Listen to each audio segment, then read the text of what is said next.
In the quiet village of St. Mary Mead, a charming widow, Clara Winthrop, hides a deadly secret. 3 husbands, all dead from heart attacks, left her rich. But were they accidents? Miss Jane Marple, a sharp-eyed old lady, notices foxglove in Clara's garden, a plant that can kill. With gossip swirling and clues piling up, poisoned tea, a suspicious engagement, Miss Marple sets a trap. Will she catch Clara before another man dies, or will the widow's charm outsmart her dive into this cosy mystery where secrets unravel, one stitch at a time? Chapter 1. The Widow Arrives. Miss Jane Marple sat by her window in her cosy cottage in St. Mary Mead, a quiet little village where everyone knew everyone else's business. Her knitting needles clicked softly, making a scarf for the church sale. The afternoon sun spilled through the lace curtains, painting soft shadows on the flowery wallpaper. Miss Marple, an old lady with sharp blue eyes and a gentle smile, looked out at the world with a mind that missed nothing. She wore a simple, grey dress and a knitted shawl, her white hair tucked neatly under a cap. To anyone passing by, she seemed like just another sweet old lady. But those who knew her well, like her friend Dolly Bantry or the vicar, knew her brain was sharper than a new pin. St. Mary Mead was the kind of place where nothing big ever happened, or so it seemed. The village had one main street with a post office, a butcher shop, a bakery, and a tea shop called the Bluebell. The church sat at one end, its old stone tower poking up above the trees. People waved to each other, stopped to chat about the weather, or gossiped about who bought too much sugar at the store. But today, the village was buzzing with something new. A stranger had moved into Rose Cottage, a pretty house with a thatched roof and roses climbing up the walls. The stranger was Mrs. Clara Winthrop, a widow, and she was the talk of every tea table in St. Mary Mead. Miss Marple sipped her tea, her eyes on the street outside. She saw young Tommy, the butcher's apprentice, ride by on his bicycle, whistling a tune. She saw Mrs. Weatherby, the postmistress, hurrying along with a stack of letters, her face full of purpose. And she saw old Mr. Gibbs, the gardener, trudging toward Rose Cottage with his tools. Everyone was curious about the new widow. Miss Marple didn't need to leave her chair to know what they were saying. She had lived in St. Mary Mead long enough to understand how news travelled, like a breeze through the grass, soft but unstoppable. The story of Mrs. Clara Winthrop had reached Miss Marple's ears the day before, at the vicarage tea party. Mrs. Dolly Bantry, a cheerful woman with a loud laugh and a love for gossip, had leaned across the table, her eyes wide. "Jane, have you heard about the new lady at Rose Cottage?" she'd asked, her voice low but excited. "She's a widow, and not just once, 3 times. 3 husbands all dead, and all left her piles of money. Heart attacks, they say. But isn't that strange? 3 in a row." Mrs. Bantry's eyebrows went up, and she took a big bite of her scone, waiting for Miss Marple's reaction. Miss Marple had only smiled and said, "That is interesting, Dolly." But inside, her mind was already turning. 3 dead husbands, all from heart attacks. It was the kind of thing that sounded simple, but might hide something darker. She'd seen it before in St. Mary Mead. People who seemed ordinary, but carried secrets like shadows. There was the baker's wife who stole money from the church fund, and the young man who ran off with a married woman.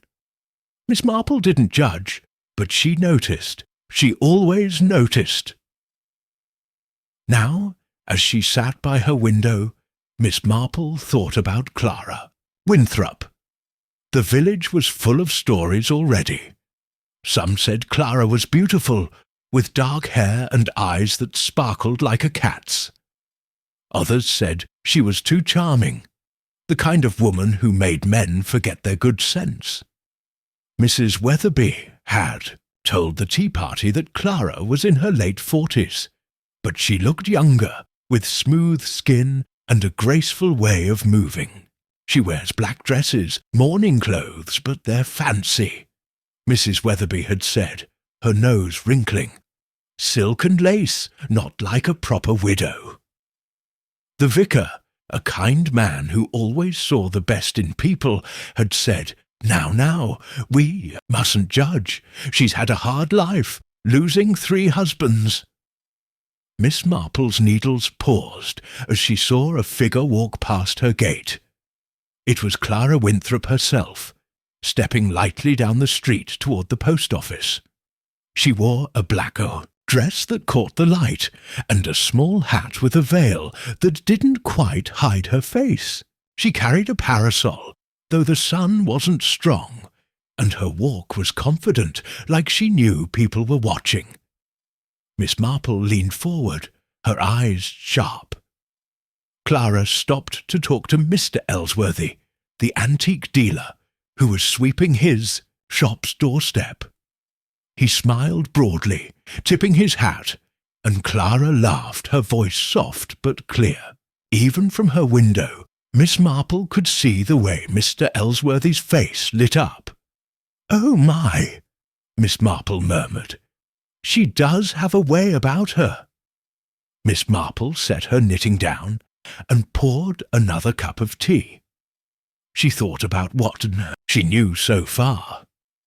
Clara's first husband was Harold Grayson, a rich man who owned textile mills. He died 10 years ago, at 52, of a heart attack.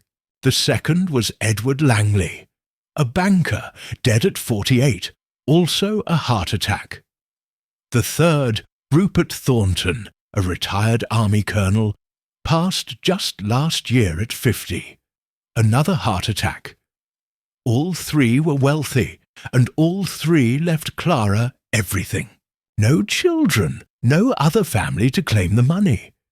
It was enough to make anyone curious, even someone less nosy than the folks of St. Mary Mead. Miss Marple remembered a girl from her own village days, a pretty thing named Lily, who married a man much older than her. Lily's husband died suddenly, and people whispered, but nothing was ever proved. Lily moved away, and the whispers faded. Miss Marple wondered if Clara's story was like Lily's, or if it was something else entirely. She sipped her tea, her mind sorting through the bits and pieces of gossip like threads in her knitting. Gossip wasn't always true, but it often pointed to the truth, like a signpost on a twisty road. The doorbell rang, pulling Miss Marple from her thoughts. It was Mrs. Bantry, her cheeks pink from the walk. "Jane, I had to come," she said, bustling into the sitting room. "You'll never guess what I heard at the bakery." She plopped onto the sofa, her hat slightly crooked. Miss Marple smiled and offered her a biscuit. "Do tell, Dolly," she said, settling back in her chair. She knew Mrs. Bantry loved to share news, and Miss Marple loved to listen. Every word might hold a clue. Mrs. the Bantry said leaned forward her, voice a whisper though, they were alone. Clara Winthrop was seen buying a lot of medicine at the chemist's. "Heart medicine, Mr. Pimther," chemist said. "She said it's for her own heart, but she looks healthy as a horse. And did you know she's already made friends with Dr. Haydock? He's a widower, you know, and rich." Mrs. Bantry sat back, her eyes gleaming. "What do you think, Jane? Is she after another husband?" Miss Marple's lips twitched into a small smile. "It's too early to say, Dolly," she said, but her mind was busy. Dr. Haydock was a good man, kind and clever, but he was lonely since his wife died. A charming woman like Clara might catch his eye. And heart medicine. That was interesting. Miss Marple remembered a case years ago. A man who took too much of his medicine and died. The doctor called it an accident, but Miss Marple had her doubts. She wondered if Clara's husbands had taken medicine too. "Dolly," Miss Marple said, her voice gentle, "what else do we know about Mrs. Winthrop's husbands? Did anyone say how they died exactly?" Mrs. Bantry frowned, thinking. "Well, not much, just heart attacks like I said. But Mrs. Weatherby heard from her cousin in London that the second one, Mr. Langley, was healthy as anything before he married Clara. Played tennis, rode horses, that sort of thing. Then poof, dead in a year." She shook her head. "It's odd, Jane. 3 times is too many for bad luck." Miss Marple nodded, her needles clicking again. "Bad luck does happen," she said, "but 3 times does make one wonder." She thought of her nephew Raymond, who wrote detective stories. He always said truth was stranger than fiction, and Miss Marple agreed. She'd seen enough of life to know people could hide wicked things behind kind faces. Not that Clara was wicked, yet, but Miss Marple would keep watching. Mrs. Bantry stayed for another cup of tea, chattering about the church bazaar and the new curtains at the vicarage, but Miss Marple's mind was on Clara Winthrop. She pictured the widow's black dress, her charming smile, the way Mr. Ellsworthy had blushed. She thought about the heart medicine and the 3 dead husbands. It was like a puzzle, with pieces scattered across the village. Miss Marple loved puzzles.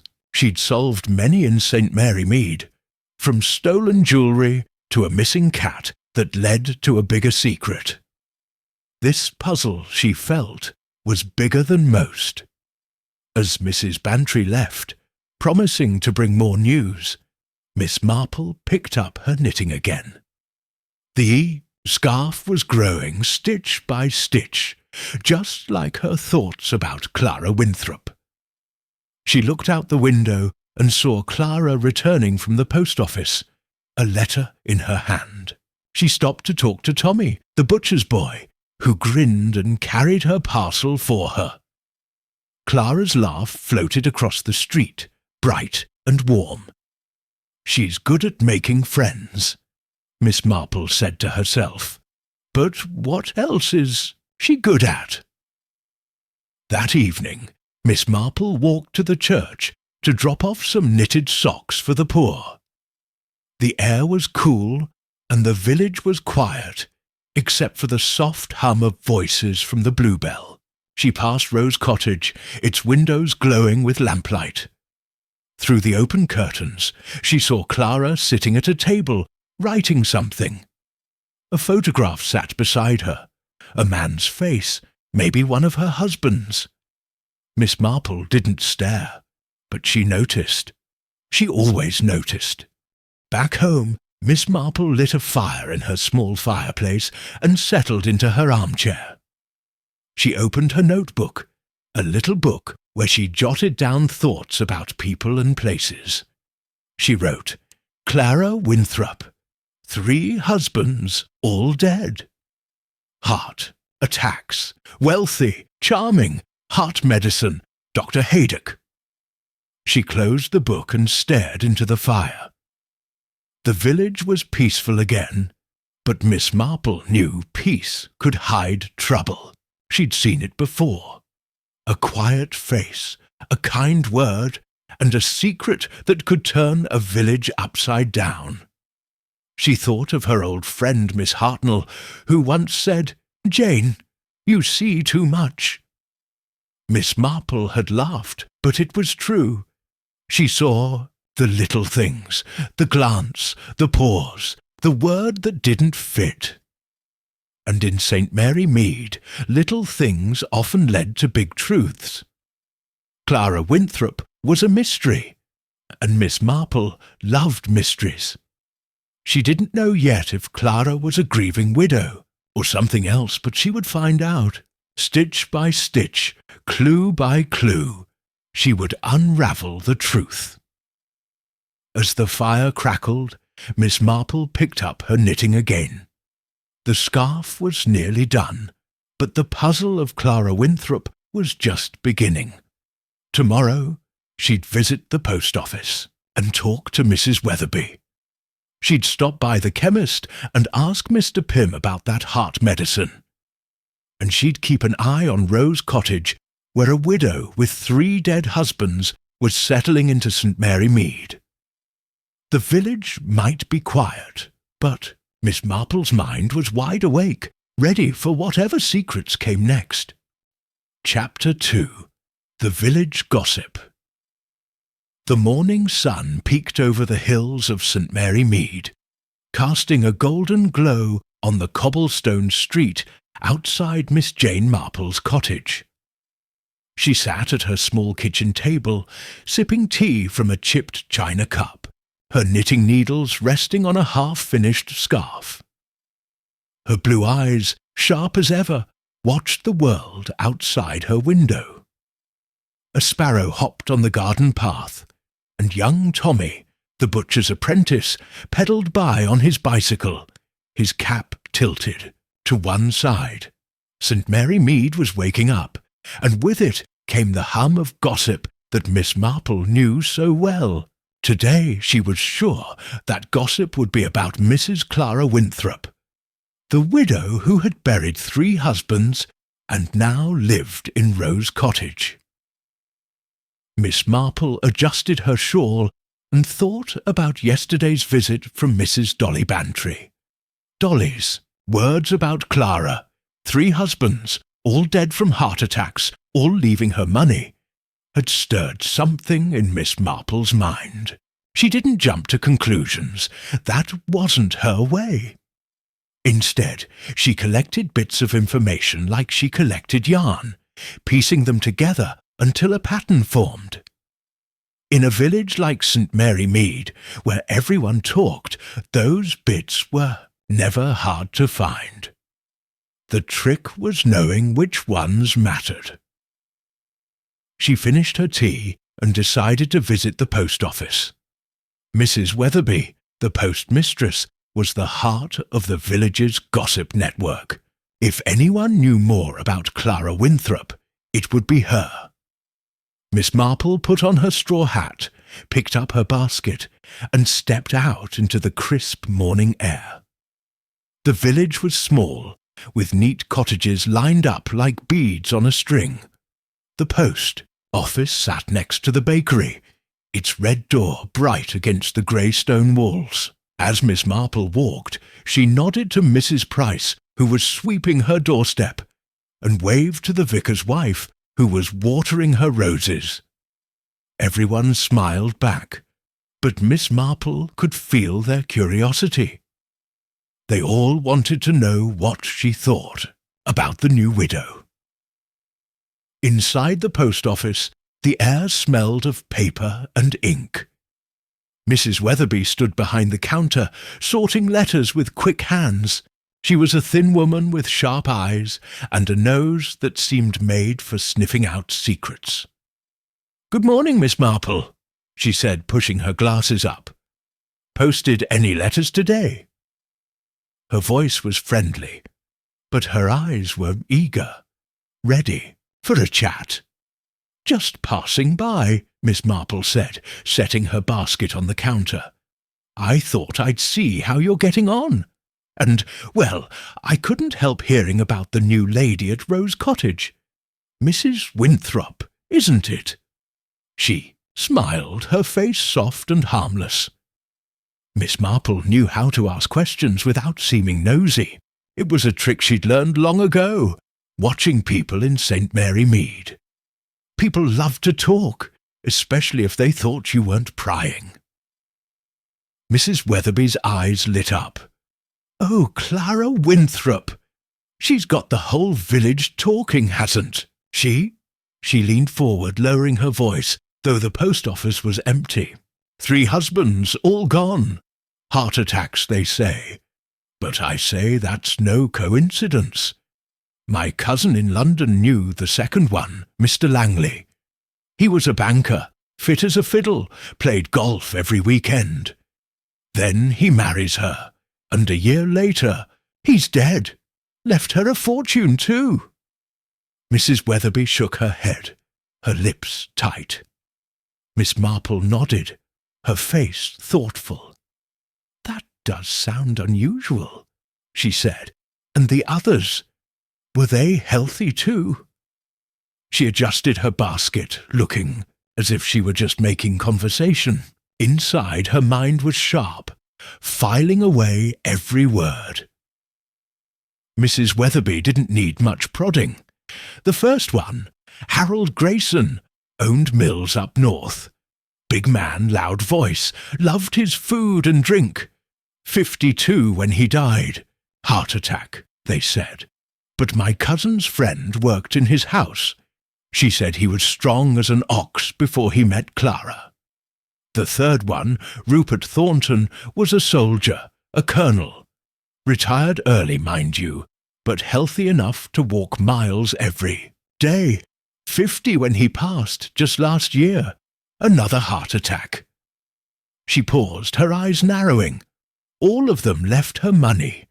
She's got no children, no family to share it with. Just her, living like a queen in Rose Cottage. Miss Marple's needles would have clicked if she'd been knitting. Instead, she smoothed her skirt and said, "Goodness, that's quite a story. And she's so young to have lost 3 husbands." She kept her voice gentle, but her mind was racing. 3 men, all healthy, all dead after marrying Clara. Reminded her of a woman she'd known years ago, a nurse who married a sickly man and inherited his house when he died suddenly. The village had whispered then too, but no one could prove anything. Miss Marple wondered if Clara's story was as innocent as it seemed. "She's not that young," Mrs. Weatherby said, sniffing. "Late 40s, I'd say, though she looks younger. All that money buys nice dresses and face creams, doesn't it? She came in here yesterday, posting a letter to London. Wore a black silk dress, fancy as anything, and a hat with a veil. Mourning, she calls it, but she doesn't look sad. Smiling at everyone, especially the men." Mrs. Weatherby's voice dropped lower. "She's already got Mr. Ellsworthy, the antique dealer, eating out of her hand. And Dr. Haydock was seen at her gate, talking for ages." Miss Marple raised an eyebrow. "Dr. Haydock? Well, he's a kind man. Perhaps he was just welcoming her." But she made a mental note. Dr. Haydock was a widower, well off and lonely. If Clara was charming men already, he might be a target. Miss Marple thought of her nephew Raymond's detective stories, where widows sometimes had dark secrets. She didn't believe in stories, but she believed in people, and people could be dangerous. Mrs. Weatherby wasn't done. Kind or not, he's a man, and she's got a way with men. Even young Tommy from the butcher's shop is smitten. Carried her parcels yesterday, grinning like a fool. And old Mr. Gibbs, her gardener, says she's always asking him to plant fancy flowers. Foxglove she wants. Says it's pretty, but I don't trust her. She's too perfect. Mrs. Weatherby crossed her arms, satisfied she'd said her piece. "Foxglove," Miss Marple said, her voice light. "That's an interesting choice. Very pretty, but I believe it's not safe to handle too much." She didn't say more, but her mind flicked to a book she'd read about plants. Foxglove could make a medicine for the heart, but too much could stop a heart altogether. She'd have to check that book later. just to be sure. Mrs. Weatherby nodded, as if Miss Marple had agreed with her. Exactly. There's something off about her, mark my words. I told the vicar we should keep an eye on her, but he says we must be charitable. Charitable? With 3 dead husbands? She shook her head and went back to sorting letters, muttering under her breath. Miss Marple picked up her basket. Thank you, Mrs. Weatherby. You've been most helpful. I must get on, but I'll stop by again soon. She smiled and stepped, outside, her mind buzzing like the bees in the roses along the path. Foxglove, charming men, 3 dead husbands. It was a puzzle, and Miss Marple loved puzzles. She walked slowly toward the bakery, thinking. The village was small, but secrets were smaller, and they had a way of slipping out. At the bakery, the smell of fresh bread filled the air. Mrs. Price, the baker's wife, was behind the counter, her round face red from the oven's heat. "Morning, Miss Marple," she called. "Fancy a scone, fresh this morning."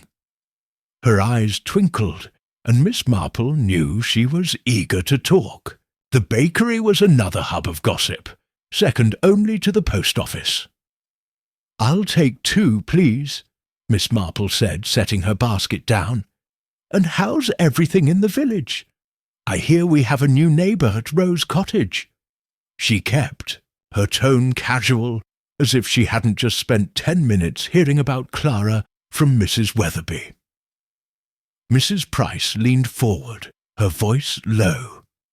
"Oh, Mrs. Winthrop, she's a mystery, isn't she?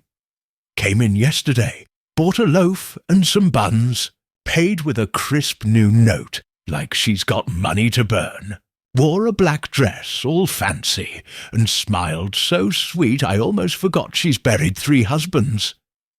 She handed Miss Marple the scones, wrapped in paper. "My husband says she's bad luck, but I say it's more than luck. 3 heart attacks. That's not normal." Miss Marple nodded, tucking the scones into her basket. "It does seem unusual," she said. "Did she say anything about her husbands? Or why she came to St. Mary Mead?" She adjusted her hat, looking like she was just making small talk. Mrs. Price shook her head. "Not a word about them. Just said she wanted a quiet life after all her troubles. Troubles with all that money. She mentioned London, said she needed a change, but she was asking about Dr. Haydock, wanted to know if he's a good doctor. Said she's got a weak heart herself. I don't believe it. She looks strong enough to lift a horse." Mrs. Price laughed, but her eyes were sharp. Miss Marple smiled. "Well, a quiet life is just what St. Mary Mead offers. Thank you, Mrs. Price." She paid for the scones and stepped outside, her mind turning over the new information. Clara was asking about Dr. Haydock, claiming a weak heart. That matched what Mrs. Bantry had said about the heart medicine. Miss Marple thought of a young woman she'd known years ago, who claimed to be ill to get attention, but turned out to be hiding something else.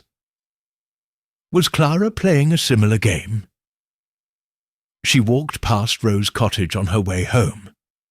The garden was tidy, with roses climbing the walls and a patch of herbs near the gate. Miss Marple paused, pretending to admire the flowers. She saw Mr. Gibbs, the gardener, digging in the herb patch. He was an old man, grumpy but honest, with dirt-stained hands and a straw hat. "Morning, Mr. Gibbs," she called, waving.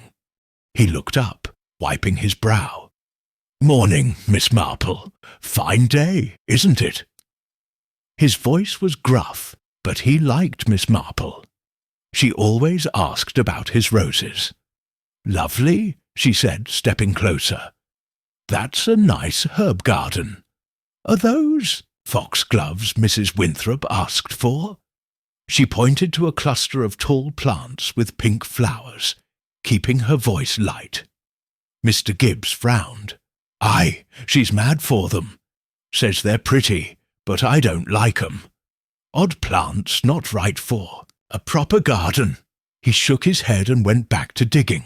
Miss Marple didn't press him, but her mind noted his unease. Foxglove again.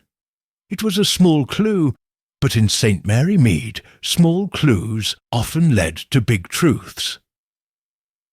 Back at her cottage, Miss Marple sat by the fire and opened her notebook. She wrote, "Clara Winthrop, 3 husbands, all dead, heart attacks, healthy before marriage, foxglove in garden, asking about Dr. Haydock, heart medicine." She closed the book and stared into the flames. The village was full of talk, but talk wasn't proof. She needed more, something solid, like the time she found a stolen ring hidden in a teapot. Clara was charming, but charm could hide secrets. That afternoon, Miss Marple went to the church to help with the bazaar preparations. The vicar's wife, Mrs. Clement, was arranging tables, her face flushed. "Jane, you're a blessing," she said, handing Miss Marple a stack of tablecloths.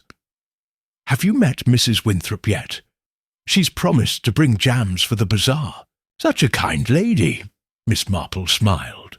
"Not yet, but I hear she's lovely. The village is quite taken with her." She smoothed a tablecloth, her eyes on Mrs. Clement. "Some say she's had a hard life, losing 3 husbands." Mrs. Clement sighed. "Yes, poor thing. The vicar says we must be kind, but people do talk. I saw her with Mr. Ellsworthy yesterday, laughing like old friends. And Dr. Haydock's been to her house twice, checking on her health, he says." She shook her head. "I hope she finds peace here." Miss Marple nodded, but her mind was busy. Clara was moving fast, charming the village's men. She thought of a girl from her youth, a flirt who caused trouble wherever she went. Clara wasn't a girl, but she had that same power. Miss Marple would watch her closely, just as she'd watched that girl years ago. As she walked home, the village was quiet. The sun dipping low, Rose Cottage glowed with lamplight, and Miss Marple saw Clara at the window, holding a cup of tea. Their eyes met for a moment, and Clara smiled, raising her cup. Miss Marple waved back, her face kind but her mind sharp. The gossip was growing, and so was the puzzle. She'd keep listening, keep watching, until the pieces fit together. In St. Mary Mead, the truth always came out, one whisper at a time. Chapter 3. An Invitation to Tea. The sun hung low over St. Mary Mead, painting the village in soft gold. Miss Jane Marple stood at her garden gate, clipping a few roses for her sitting room. Her hands moved slowly, but her blue eyes were sharp, scanning the street. She wore a simple grey dress and her favourite shawl, her white hair tucked under a neat hat. To anyone passing by, she looked like a harmless old lady, but her mind was busy, piecing together the puzzle of Mrs. Clara Winthrop, the widow who had buried 3 husbands and now lived in Rose Cottage. It had been 2 days since Miss Marple's visit to the post office, where Mrs. Weatherby had shared gossip about Clara's past. 3 husbands, all dead from heart attacks, all leaving her. Money. The village was buzzing, and Miss Marple listened to every whisper. She'd learned about Clara's charm, her foxglove plants, and her interest in Dr. Haydock, the village doctor. It was like a jigsaw puzzle, and Miss Marple loved puzzles. She'd solved many in St. Mary Mead, from missing money to a stolen bicycle that led to a bigger secret. Clara's story felt bigger than most. This morning, a note had arrived, slipped under Miss Marple's door. It was from Clara Winthrop, written in neat, flowing handwriting on creamy paper. "Dear Miss Marple," it read, "I would be delighted if you could join me for tea at Rose Cottage this afternoon at 3. Just a few neighbours to get to know the village. Yours sincerely, Clara Winthrop." Miss Marple smiled as she read it. An invitation to tea was more than a polite gesture. In St. Mary Mead, it was a chance to watch, to listen, to learn. She tucked the note into her pocket and went back to her roses, her mind already planning. At 2:30, Miss Marple put on her best hat, a straw one with a small ribbon, and picked up her basket. She walked down the lane, passing cottages, with tidy gardens and the church with its old stone tower. The air smelled of grass and baking bread from the Bluebell Tea Shop. As she neared Rose Cottage, she saw its thatched roof and climbing roses, looking like a picture from a storybook. But Miss Marple knew stories could hide shadows, and she was ready to look for them.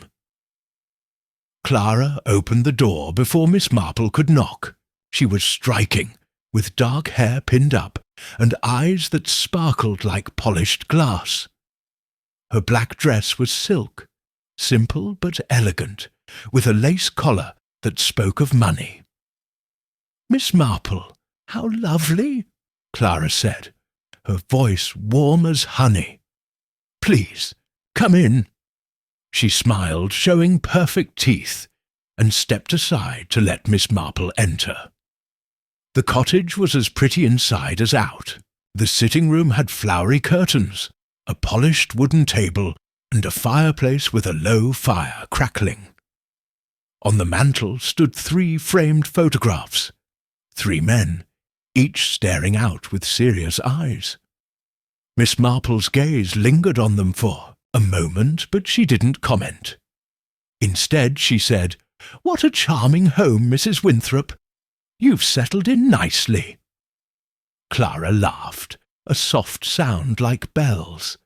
"Call me Clara, please. I'm so glad you think so. It's been a whirlwind, moving here, but St. Mary Mead feels like home already." She gestured to a chair by the table, where a tea set gleamed. Fine china, with roses painted on the cups. Miss Marple sat, her basket at her feet, and looked around. Other guests were arriving. Mrs. Dolly Bantry, her cheeks pink with excitement, Dr. Haydock, the village doctor, in a neat suit, and Mr. Ellsworthy, the antique dealer, who kept smoothing his tie nervously. "Thank you for inviting us," Miss Marple said, her voice gentle. She watched Clara move around the room, pouring tea with grace. Every motion seemed planned, like a dance. Miss Marple remembered a girl from her youth, a performer who could charm a crowd but hid a sharp temper. Clara's charm felt similar, warm on the surface, but with something underneath. Mrs. Bantry, never one to stay quiet, spoke up as she took a scone. "Clara, this cottage is just lovely. How ever did you find it? And so soon after, well, your troubles." Her eyes flicked to the photographs on the mantel, then back to Clara. Dolly was kind, but she loved gossip, and Miss Marple knew she was fishing for a story. Clara's smile didn't falter. She sat down, smoothing her dress. "Oh, I needed a change," she said. "After my dear Rupert passed, I couldn't stay in London. Too many memories." She touched a handkerchief to her eyes, though Miss Marple noticed they were dry. "St. Mary Mead seemed perfect, quiet, friendly. I heard about Rose Cottage from a friend, and here I am." She looked around the table, her eyes lingering on Dr. Haydock, who smiled back. Dr. Haydock cleared his throat. "You've chosen well, Mrs. Winthrop. St. Mary Mead is a fine place to start fresh, and if you need a doctor, I'm just down the road." He chuckled, but Miss Marple caught the way Clara's eyes lit up. Dr. Haydock was a widower, kind and well off, with a big house and a good name. Miss Marple wondered if Clara saw him as more than a neighbour. Mr. Ellsworthy, who had been quiet, spoke up. "The cottage suits you, Mrs. Winthrop, and your garden. Those roses are splendid. My shop has some vases that would look perfect here." He blushed, his thin face turning pink. Clara smiled at him, and he looked ready to melt. Miss Marple sipped her tea, her eyes moving from face to face. Clara had a gift for making men feel special, and she used it well. The tea was strong, the scones buttery, and the conversation lively. Mrs. Bantry talked about the church bazaar. Dr. Haydock shared a story about a patient who ate too many apples, and Mr. Ellsworthy rambled about an old clock he'd found. Clara listened, nodding and smiling, asking just the right questions to keep everyone talking. But Miss Marple watched her closely. She noticed how Clara's hands moved, steady, careful, never spilling a drop. She saw the way Clara glanced at the photographs on the mantel, not with sadness but with something else, something quick and sharp. "Those are fine portraits," Miss Marple said, pointing to the photographs. "Your husband's, I presume." Her voice was soft, almost shy, but her eyes were steady. She wanted to see how Clara would answer. Clara's smile tightened for a moment, so quick most would miss it. "Yes," she said, her voice soft. "My dear Harold, Edward, and Rupert. Such good men. I like to keep them close, to remember." She touched the frame of the nearest photograph, a man with a stern face and a moustache. "Harold was my first. He loved his work, always so busy. Edward was quieter, a thinker. And Rupert, oh, he was full of stories from his army days." She sighed, her eyes misty, but Miss Marple noticed the handkerchief stayed dry again. "How kind of you to honour them," Miss Marple said, her tone gentle, but her mind was working. The photographs were new, the frames shiny, not faded like old keepsakes. Why keep them so prominent? Was it love or something else? Miss Marple thought of a woman she'd known years ago, who kept her husband's picture out to quiet gossip, though she'd hated him. Clara's display felt like a show, but for whose benefit? Mrs. Bantry, munching a scone, jumped in. "It must be so hard, Clara, losing 3 husbands, and so young. You're so brave to carry on." Her voice was kind, but her eyes were curious, waiting for more. Clara smiled, a little sadly. "It's been difficult," she said. "But life goes on, doesn't it? I find comfort in small things. My garden, my books, and now new friends." She looked at Dr. Haydock as she said it, and he nodded, his face warm. Miss Marple's needles would have clicked if she'd had them. Instead, she sipped her tea, noting how Clara steered the talk away from her past. The conversation turned to village life. Dr. Haydock talked about the new nurse at his practice, and Mr. Ellsworthy offered to donate a lamp for the bazaar. Clara listened, asking questions that made everyone feel important. She asked Mrs. Bantry about her roses, Dr. Haydock about his patients, and Mr. Ellsworthy about his antiques. Each time, her smile was perfect, her voice just right. But Miss Marple saw something else. A quick glance, a pause, a moment when Clara's eyes seemed to calculate, like a shopkeeper counting coins. As the tea went on, Miss Marple noticed Clara's teapot. It was silver, old and heavy, with a tiny dent on one side. Clara poured from it carefully, offering each guest a cup. When she came to Dr. Haydock, she said, "I made this blend special for you, Doctor. A touch of mint, good for the heart." She smiled and he laughed, taking the cup. Miss Marple's eyes narrowed. Good for the heart? Or something else? She thought of the foxglove in Clara's garden, the plant Mrs. Weatherby had mentioned. Foxglove could help a heart, or stop it if used wrong. Miss Marple took a small sip of her own tea, tasting nothing unusual. But she watched Clara closely, noting how she hovered near Dr. Haydock, refilling his cup before he asked.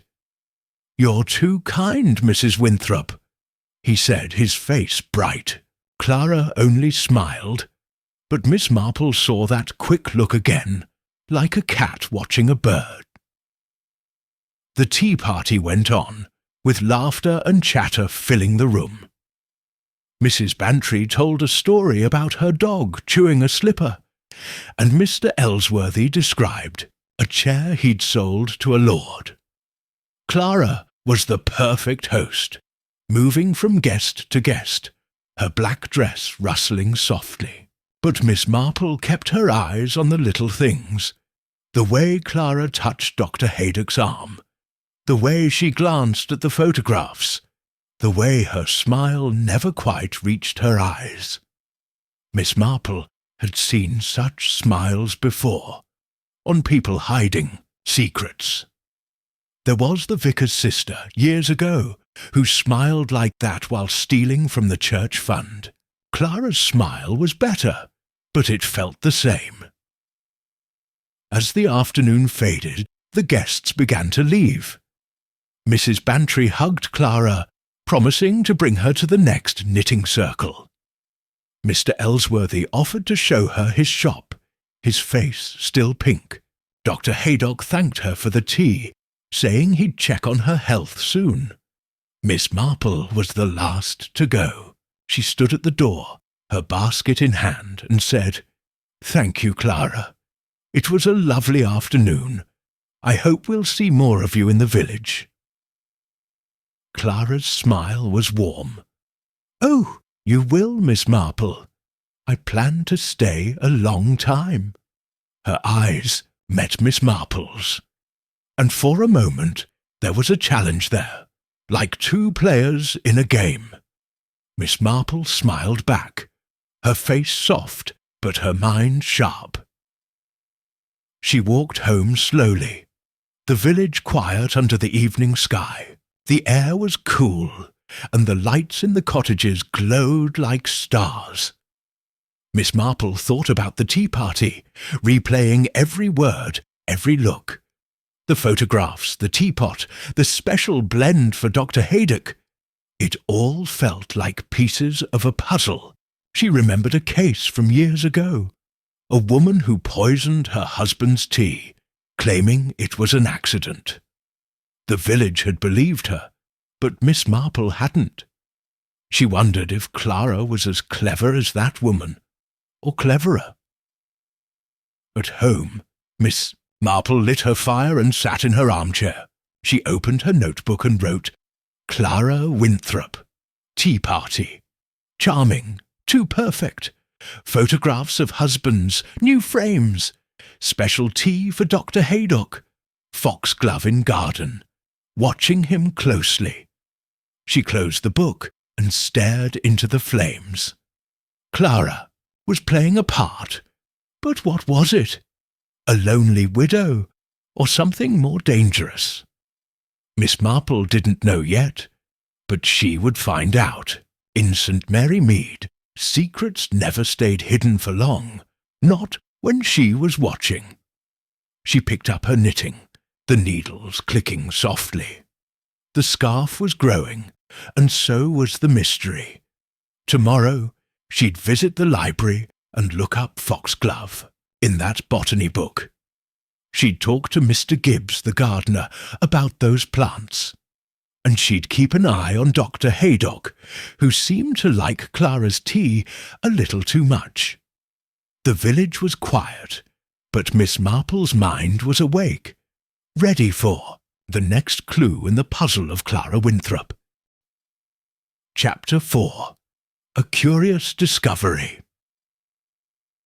The morning air in St. Mary Mead was crisp, with a hint of dew still clinging to the grass. Miss Jane Marple stood at her cottage window, her knitting needles quiet for once. She wore a soft blue dress and her usual shawl, her white hair tucked neatly under a simple hat. Her sharp blue eyes watched the village wake up. Tommy, the butcher's boy, whistling as he pedalled past, and Mrs. Price sweeping her bakery doorstep. St. Mary Mead was peaceful, but Miss Marple's mind was busy, turning over the puzzle of Mrs. Clara Winthrop, the widow who had buried 3 husbands and now lived in Rose Cottage. The tea party at Clara's the day before had left Miss Marple with questions. Clara's charm, her shiny new photographs of 3 dead husbands, and the special tea she'd poured for Dr. Haydock, it all felt like pieces of a jigsaw. Miss Marple loved jigsaws, especially the kind that hid secrets. She'd solved many in this village, from a missing necklace to a scandal about the vicar's cousin. Clara's puzzle was trickier, with 3 heart attacks and a fortune left behind. The village gossip, from Mrs. Weatherby at the post office to Mrs. Bantry's chatter, pointed to something odd. And then there was the foxglove, mentioned by Mr. Gibbs, the gardener. Miss Marple needed to know more. She sipped her tea, the cup warm in her hands, and decided to take a walk past Rose Cottage. A stroll was innocent enough, and Miss Marple was good at looking harmless while seeing everything. She picked up her basket, slipped in her pruning shears for an excuse, and stepped out into the morning. The village street was quiet, with roses nodding in cottage gardens and the church tower standing tall against the sky. As she walked, she waved to Mrs. Clement, the vicar's wife, who was pinning laundry on a line. "Lovely day, Jane," Mrs. Clement called. Miss Marple smiled back, her mind on Clara. Rose Cottage came into view, its thatched roof golden in the sun. The garden was tidy, with red and pink roses climbing the walls and a small herb patch near the gate. Miss Marple slowed her steps, pretending to admire the flowers. She saw Mr. Gibbs, Clara's gardener, digging in the herb patch. His straw hat was tilted back, and his face was red from effort. He was old, with rough hands and a grumpy way, but Miss Marple knew he was honest. She'd known him since he was a boy, pulling weeds for her own garden. "Good morning, Mr. Gibbs," she called, her voice light. She stepped closer, her basket swinging. "Your roses are looking fine this year. Mrs. Winthrop must be pleased, Mr." Gibbs looked up, wiping dirt from his hands. "Morning, Miss Marple," he said, his voice gruff. "Aye, the roses are doing all right, but she's got me planting all sorts of odd things. Says it's for looks, but I don't know." He shook his head, stabbing his spade into the soil. Miss Marple tilted her head, her face curious but kind. "Odd things, like those foxgloves you mentioned." She pointed to a cluster of tall plants with pink bell-shaped flowers, standing proud in the herb patch. She kept her tone soft, as if she were just chatting about flowers. But her mind was sharp, remembering what Mrs. Weatherby had said about foxglove. It was pretty, but dangerous. A plant that could help a heart or stop it cold. Mr. Gibbs frowned, leaning on his spade. "Aye, foxgloves. She's mad for 'em. Once more planted, says they're her favourite. But they give me the creeps. My old mum used to say they're bad luck, and I'm starting to believe her." He lowered his voice, glancing at the cottage. "She's always out here, checking on 'em, picking leaves sometimes. Says it's for tea or some such nonsense. Tea! Who makes tea from foxglove?"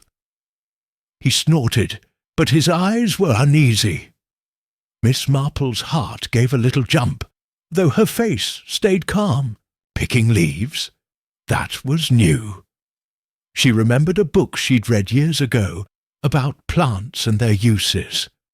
Foxglove had a chemical, something doctors used for heart trouble, but too much could kill. She'd need to check that book, but first she wanted more from Mr. Gibbs. "That does sound strange," she said, smiling. "Does she pick a lot of those leaves? Maybe she's making a special blend." Her voice was teasing, but her eyes watched his face. Mr. Gibbs shrugged, digging again. "Dunno. She's got a little box she puts 'em in. Takes ascended a little box she puts 'em in, takes it inside. Don't know what she does with 'em, but it ain't right, if you ask me." He glanced at the cottage again, as if afraid Clara might hear. "She's nice enough, pays well, but there's something about her. Too smooth-like." Miss Marple nodded, her mind racing. A box of foxglove leaves. That was a clue worth keeping. She thought of the tea Clara had served Dr. Haydock, the special blend she'd mentioned at the tea party. Could it be connected? She kept her voice gentle. "Well, gardens are full of surprises, aren't they? Thank you, Mr. Gibbs. I'll let you get back to work." She smiled and moved on, her basket light but her thoughts heavy. As she walked away from Rose, cottage Miss Marple's mind churned. Foxglove leaves picked and stored. 3 husbands dead of heart attacks. Clara's charm, aimed at Dr. Haydock. It was like a story her nephew Raymond might write, but this was real. She thought of a case in St. Mary Mead years ago. A farmer who died after eating bad mushrooms. Everyone called it an accident, but Miss Marple had wondered. Clara's foxglove felt like that. A mistake or something more. She headed toward the village hall, where the small library held a few old books. The hall was quiet, with only Miss Hartnell, a stern old lady, arranging chairs for a meeting. "Morning, Jane," Miss Hartnell said, her voice sharp. "Here, to borrow a book or stir up trouble." She smiled, but it was thin, like she meant it. Miss Marple chuckled. "Just a book, dear. Something about plants." She moved to the shelves, her fingers trailing over dusty covers. She found a worn botany book, its pages yellowed but clear. Sitting at a table, she flipped to the section on foxglove. The words were simple enough. Foxglove, also called digitalis purpurea, contains digitalis, a heart medicine, used in small doses to treat heart failure, but large doses can cause heart attack or death. Miss Marple's lips tightened. Heart attack, just like Clara's husband's. She closed the book, her mind busy. Digitalis could be made from foxglove leaves, and Clara was picking them. Was it for medicine or something else? Miss Marple thought of a nurse she'd known, who gave a patient too much medicine by mistake, or so she claimed. The village believed her, but Miss Marple didn't. She wondered if Clara was making the same kind of mistake. Back at her cottage, Miss Marple sat by the fire, her notebook open. She wrote, "Foxglove in Clara's garden. Leaves picked, stored in a box. Digitalis, heart medicine or poison. 3 husbands, heart attacks. Tea for Dr. Haydock." She tapped her pencil, thinking. The clues were piling up, but they weren't proof. Gossip wasn't enough, and neither was a plant. She needed something solid, like the time she found a hidden letter that solved a theft. The doorbell rang, and Mrs. Dolly Bantry burst in, her hat crooked and her face full of news. "Jane, you won't believe it," she said, flopping onto the sofa. "I just saw Clara at the chemist's, buying more of that heart medicine. Mr. Pym says she gets it all the time, says it's for her own heart, but she looks healthy as a horse." Dolly's eyes were wide, her voice a whisper. "Do you think she's up to something?" Miss Marple poured tea, her face calm. "It's hard to say, Dolly," she said, but her mind was racing. Heart medicine, again. Was Clara taking it or giving it to someone else? She thought of Dr. Haydock, sipping Clara's special tea. "What else did you see?" she asked, handing Dolly a cup. Dolly took a sip, eager to talk. She was charming Mr. Pym, smiling and asking about his family. He was all red, like a schoolboy.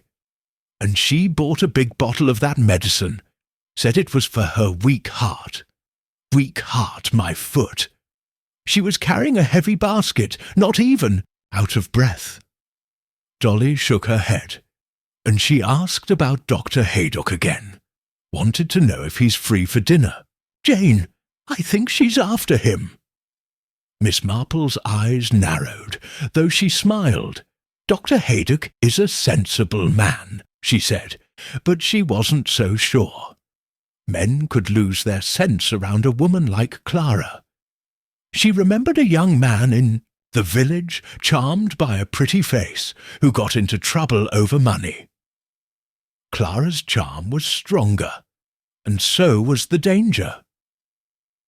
Dolly stayed for an hour, talking about the bazaar and Clara's fancy dresses.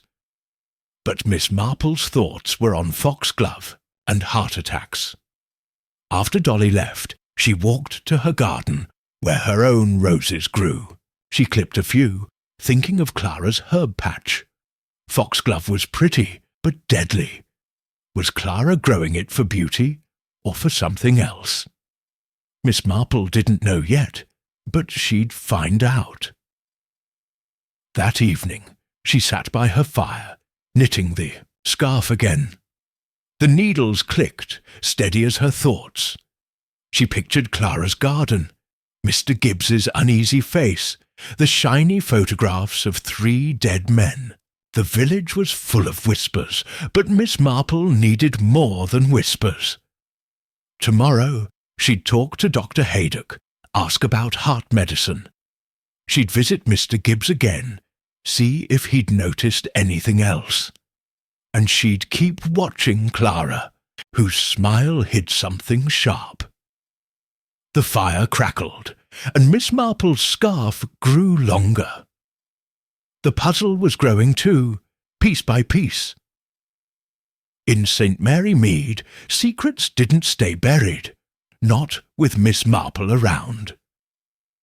She'd solved mysteries before, and this one, about a widow and 3 dead husbands, was just beginning to take shape.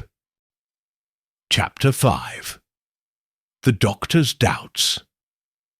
The morning sun spilled over St. Mary Mead, lighting up the cobblestone street outside Miss Jane Marple's cottage. She sat in her armchair, her knitting needles still for now, a cup of tea cooling on the table.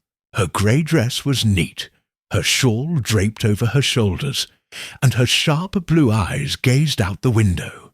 The village was waking up, Tommy, the butcher's boy, zoomed by on his bicycle, and Mrs. Weatherby hurried toward the post office with a stack of letters. St. Mary Mead looked peaceful, but Miss Marple's mind was busy, piecing together the mystery of Mrs. Clara Winthrop, the widow who had buried 3 husbands and now lived in Rose Cottage. The past few days had given Miss Marple plenty to think about. Clara's tea party, with its shiny photographs of 3 dead husbands, had raised her suspicions. The foxglove plants in Clara's garden, mentioned by Mr. Gibbs, were even more troubling. Pretty flowers that could make a heart medicine or a poison. And then there was Clara's charm, aimed at Dr. Haydock, the village doctor, with that special tea she'd poured for him. Miss Marple had solved many puzzles in St. Mary Mead, from stolen silver to a missing dog that led to a bigger secret. Clara's puzzle was bigger, with 3 heart attacks and a fortune left behind. Miss Marple needed more clues, and she knew where to start. She decided to visit Dr. Haydock. He was a kind man, a widower with a big house and a good heart, but maybe not enough sense when it came to charming women. If Clara was after him, as Mrs. Bantry suspected, Miss Marple wanted to know more about her and those heart attacks. She put on her straw hat, picked up her basket, and stepped out into the cool morning air. The village was quiet, with roses blooming in every garden, and the church tower standing tall. As she walked, she nodded to Mrs. Price, who was sweeping her bakery doorstep, and waved to the vicar, who was polishing the church gate. Everyone smiled, but Miss Marple felt their curiosity. The village was still buzzing about Clara. Dr. Haydock's house was at the edge of the village, a sturdy brick place with ivy on the walls. His office was in the front, with a sign that read, Dr. R. Haydock, Physician. Miss Marple knocked, her face calm, but her mind sharp. The door opened and Dr. Haydock smiled, his grey hair a bit messy, and his suit slightly wrinkled. "Miss Marple, what a nice surprise! Come for a check-up or just a chat?" His voice was warm, but his eyes looked tired, like he hadn't slept. "Well, a little of both, Doctor," Miss Marple said, smiling back. She stepped into the office, which smelled of antiseptic and old books. The desk was cluttered with papers, and a stethoscope hung on the wall. She sat in a wooden chair, her basket at her feet. "I've been feeling a bit stiff lately," she said, though it was just an excuse. "But I also wanted to talk about our new neighbour, Mrs. Winthrop. She seems to be settling in well." Dr. Haydock nodded, sitting behind his desk. "Clara? Oh, yes, she's a charming lady. Been to her cottage a couple of times just to check on her health.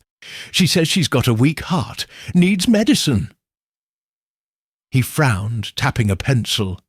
"Seems healthy enough to me, but I prescribed what she asked for.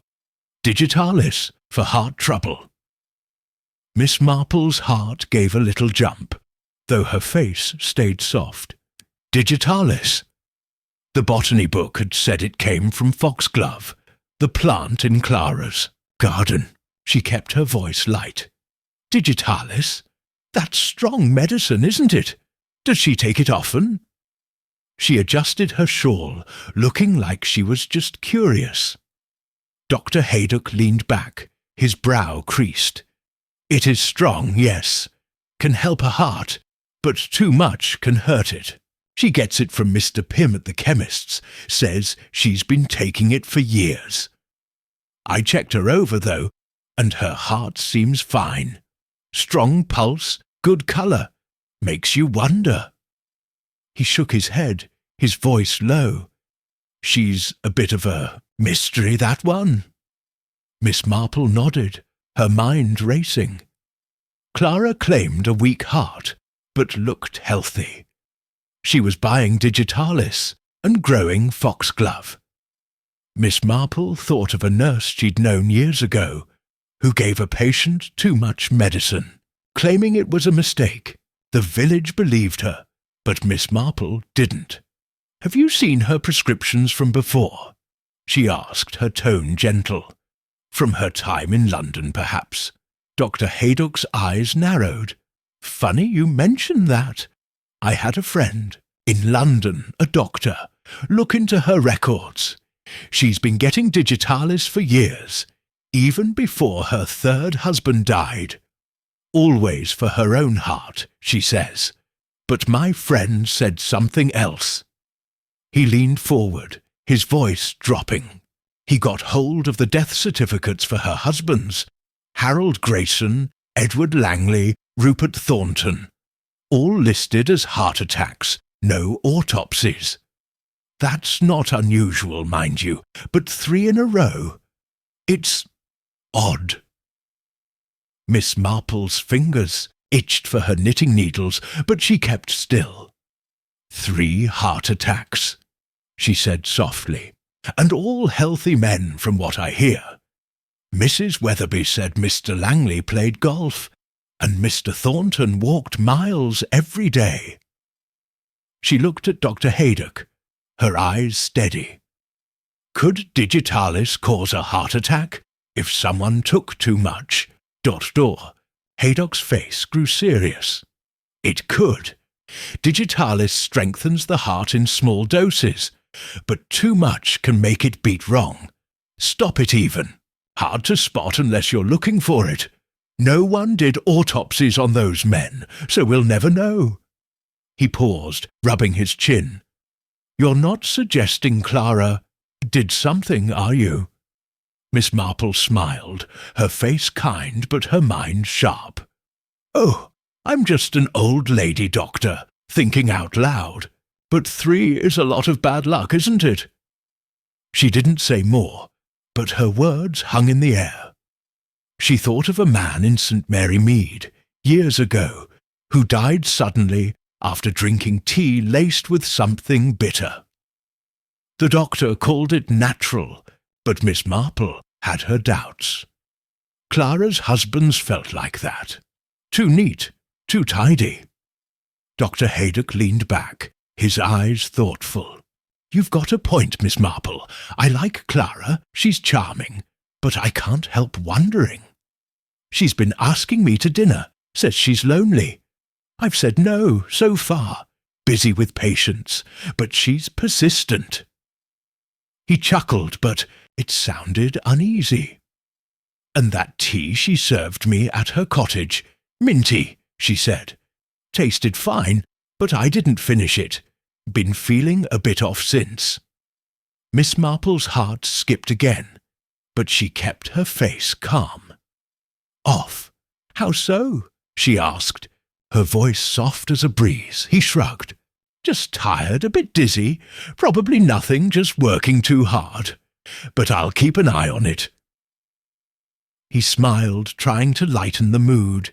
You're making me suspicious, Miss Marple. You've got a knack for seeing things others miss. She laughed, waving a hand. Oh, I just notice little things. Village life, you know. But inside her mind was racing. Dizzy after Clara's tea. That wasn't good. She remembered the foxglove leaves Mr. Gibbs said Clara picked. The special blend she'd served Dr. Haydock. Miss Marple needed to know more about that tea, and fast. She stood, smoothing her dress. Thank you, Doctor. You've been very kind. I'll come back if my knees act up. She smiled, picking up her basket. And do take care with that tea. Mint can be strong, can't it? Her tone was light, but her eyes held a warning. Dr. Haydock nodded, his face serious. I will, and I'll keep an eye on Clara. 3 husbands is a lot to lose. He walked her to the door, his hand on the knob. "You're a sharp one, Miss Marple. If there's something to find, I bet you'll find it." She smiled and stepped outside, the sun warm on her face. The village was quiet, with children playing near the church, and Mrs. Price carrying a tray of buns into her bakery. Miss Marple walked slowly, her basket swinging, her mind turning over what she'd learned. Digitalis, heart attacks, no autopsies, Clara's healthy heart, and Dr. Haydock's dizziness. It was like a puzzle with missing pieces, but Miss Marple was good at finding them. She'd solved mysteries before, a stolen brooch, a forged will, and this one was starting to take shape. She passed Rose Cottage on her way home. The garden was tidy, the foxglove plants standing tall in the herb patch. Mr. Gibbs was gone, but the cottage windows glowed with light. Through one, Miss Marple saw Clara moving inside, holding a small box. Was it the box Mr. Gibbs mentioned for foxglove leaves? Miss Marple didn't stare, but she noticed. She always noticed. Back at her cottage, she lit the fire and sat with her notebook. She wrote, "Dr. Haydock.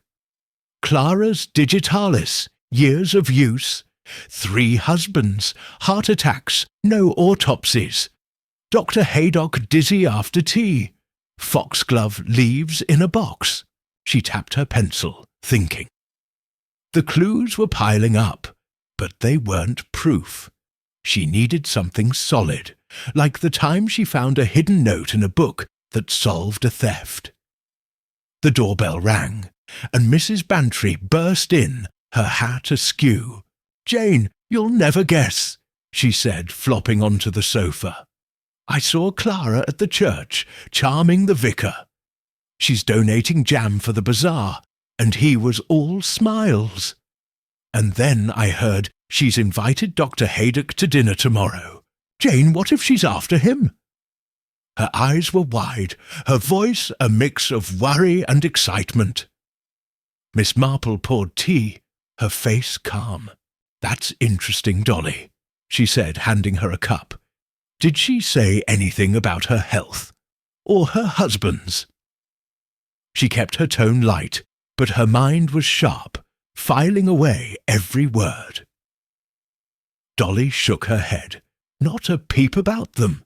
Just talked about how lonely she is, how she wants friends.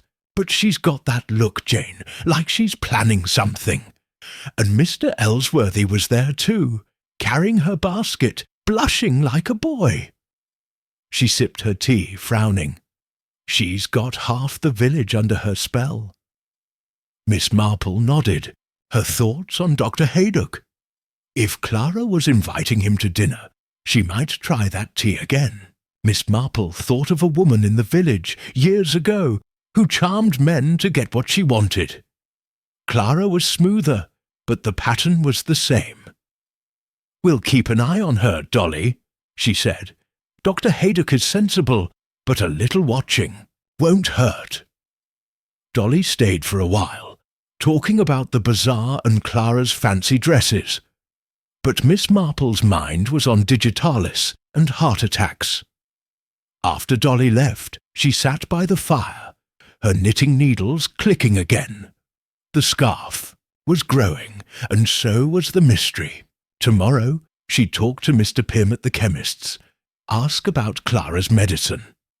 She'd check on Mr. Gibbs, see if he'd seen that box again. And she'd watch Dr. Haydock, make sure he stayed safe. The fire crackled, and Miss Marple's thoughts turned to Clara. A charming widow, a garden of foxglove, 3 dead husbands. It was a puzzle, and Miss Marple loved puzzles.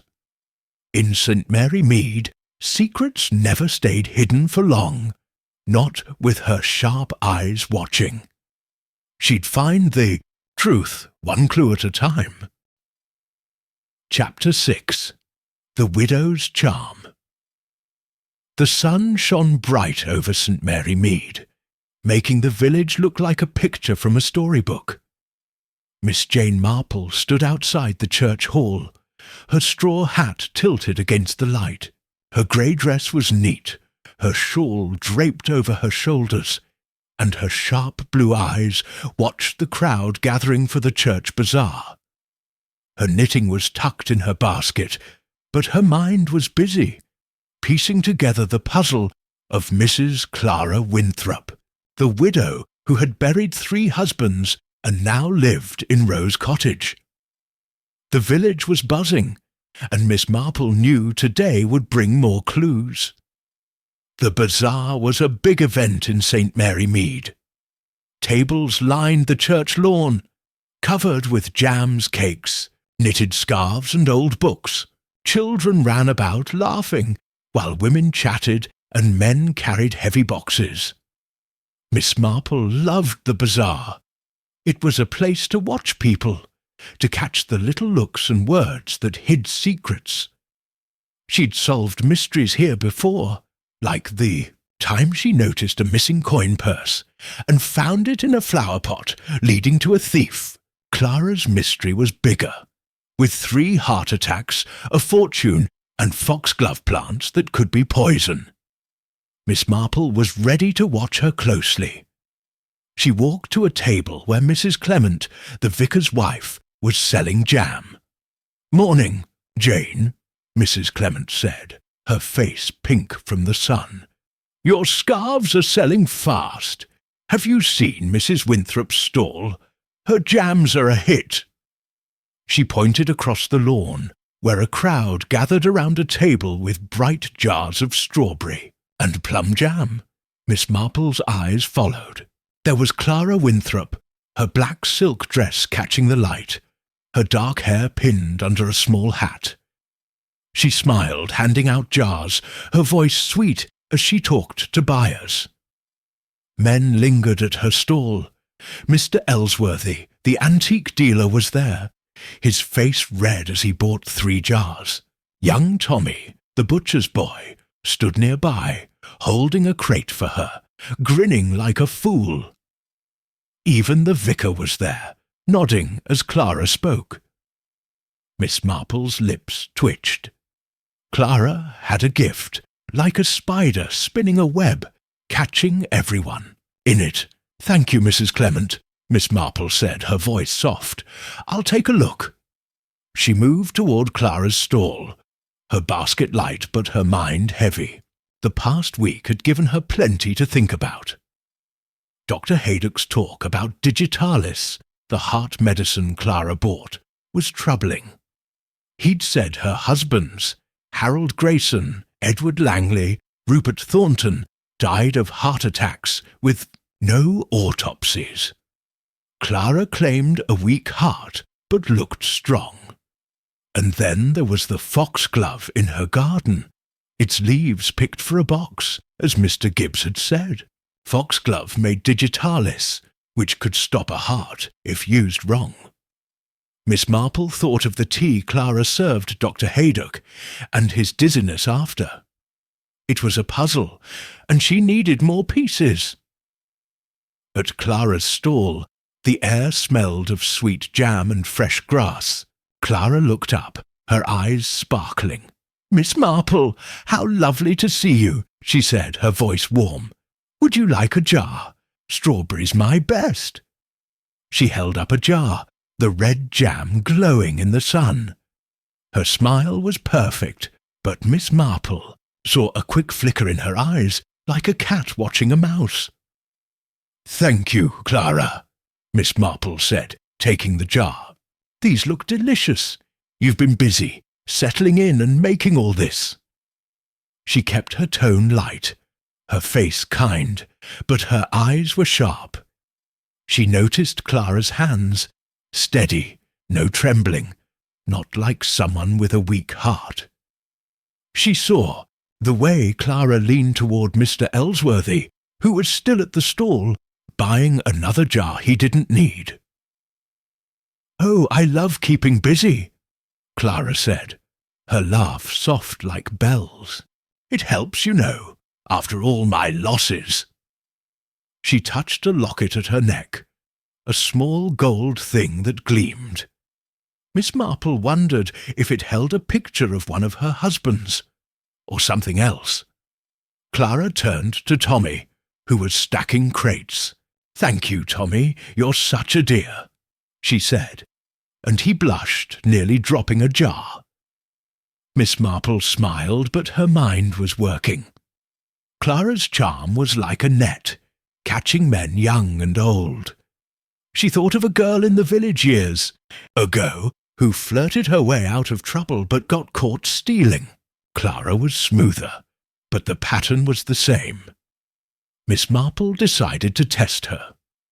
"Your garden must help keep you busy," she said. "Mr. Gibbs says you're fond of foxglove. Such pretty flowers." Clara's smile didn't waver, but her eyes flicked to Miss Marple, quick and sharp. "Oh, yes, foxgloves are lovely," she said. "They add such colour. I asked Mr. Gibbs to plant more for balance, you know."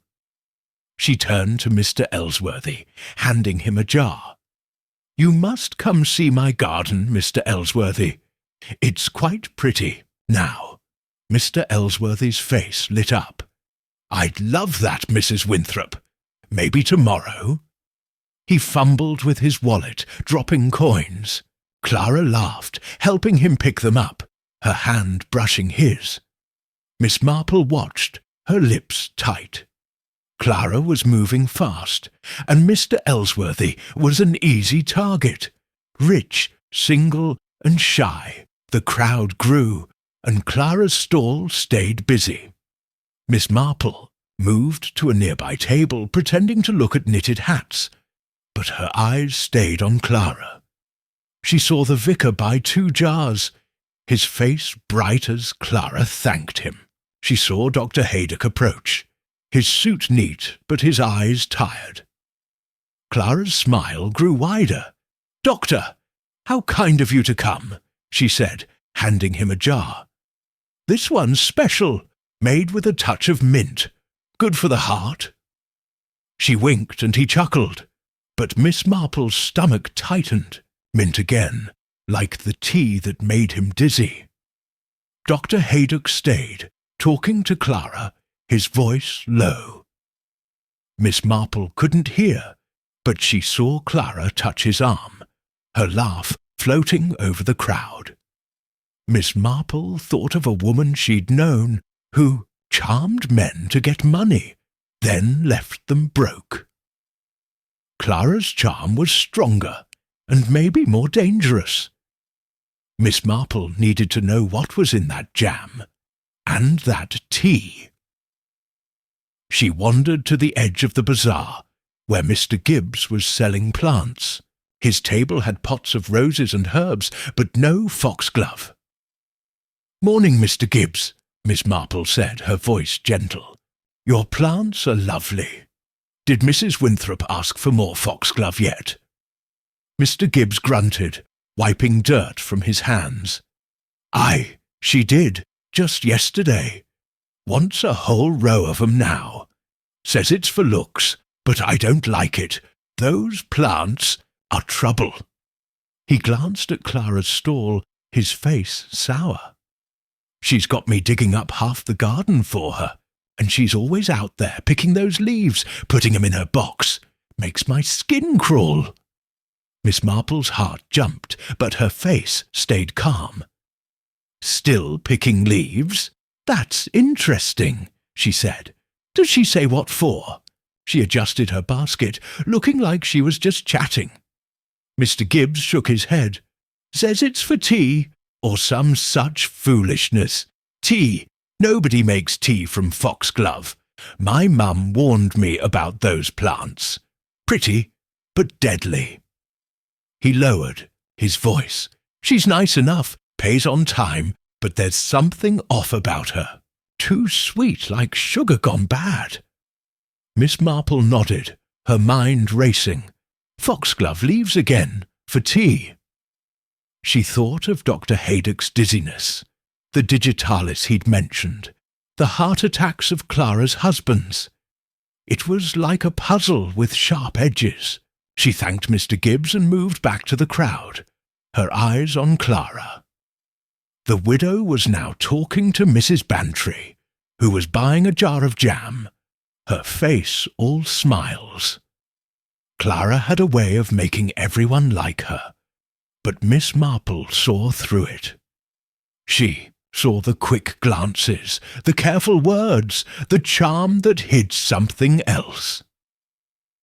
As the bazaar went on, Miss Marple sat on a bench, pretending to rest. She watched Clara work the crowd, her black dress rustling, her smile never fading. She saw Tommy carry another crate for her, his face red with pride. She saw Mr. Ellsworthy linger, buying yet another jar. And she saw Dr. Haydock stay close, eating a scone Clara gave him, his eyes bright. Miss Marple's fingers itched for her knitting needles. She thought of a case years ago, a woman who baked pies with something extra, making people sick. Was Clara's jam, or her tea, the same kind of trick? She stood, her basket light but her thoughts heavy. She needed to talk to Dr. Haydock again, ask about that dizziness. She needed to see that box of foxglove leaves Mr. Gibbs mentioned, and she needed to watch Clara, who was weaving her web tighter every day. Miss Marple walked past Clara's stall one last time, catching her eye. Clara smiled, raising a jar of jam. "Another, Miss Marple," she called, her voice sweet. Miss Marple smiled back, her face kind but her eyes sharp. "Not today, dear, but I'll be back." She nodded and moved on, her mind turning over the clues. Foxglove, digitalis, heart attacks, charm. It was a puzzle, and she was close to seeing the picture.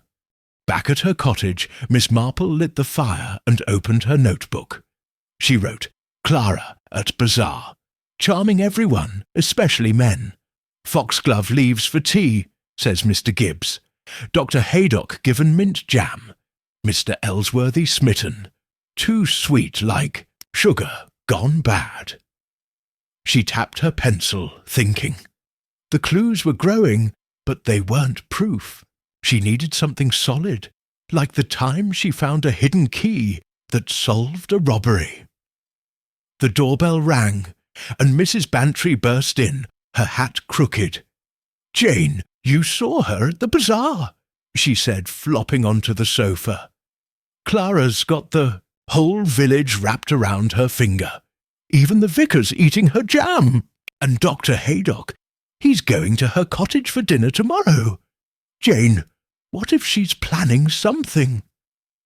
Her eyes were wide, her voice a mix of worry and thrill. Miss Marple poured tea, her face calm. "It's possible, Dolly," she said, handing her a cup. "Did you notice anything odd about her stall, or her jam?" She kept her tone light, but her mind was sharp, filing away every word. Dolly frowned, sipping her tea. "Well, she gave Dr. Haydock a special jar, said it was mint, like her tea. He was all smiles, but I don't trust her. She's too perfect, Jane, and Mr. Ellsworthy bought half her stock. He's planning to visit her garden tomorrow." She shook her head. "She's up to something, I know it." Miss Marple nodded, her thoughts on the mint jam and tea. Was Clara dosing them with something? She thought of a woman in the village years ago who gave gifts that made people sick. Clara's gifts felt the same. Too kind, too careful. "We'll watch her, Dolly," she said. "Dr. Haydock and Mr. Ellsworthy are grown men, but a little caution won't hurt." Dolly stayed, talking about the bazaar and Clara's charm. But Miss Marple's mind was on foxglove and heart attacks. After Dolly left, she sat by the fire, her knitting needles clicking. The scarf was nearly done, and the mystery was growing. Tomorrow she'd visit Mr. Pym at the chemist's, ask about Clara's digitalis. She'd talk to Mr. Gibbs again, see if he'd seen that box. And she'd keep an eye on Dr. Haydock and Mr. Ellsworthy, make sure they stayed safe. The fire glowed, and Miss Marple's thoughts turned to Clara.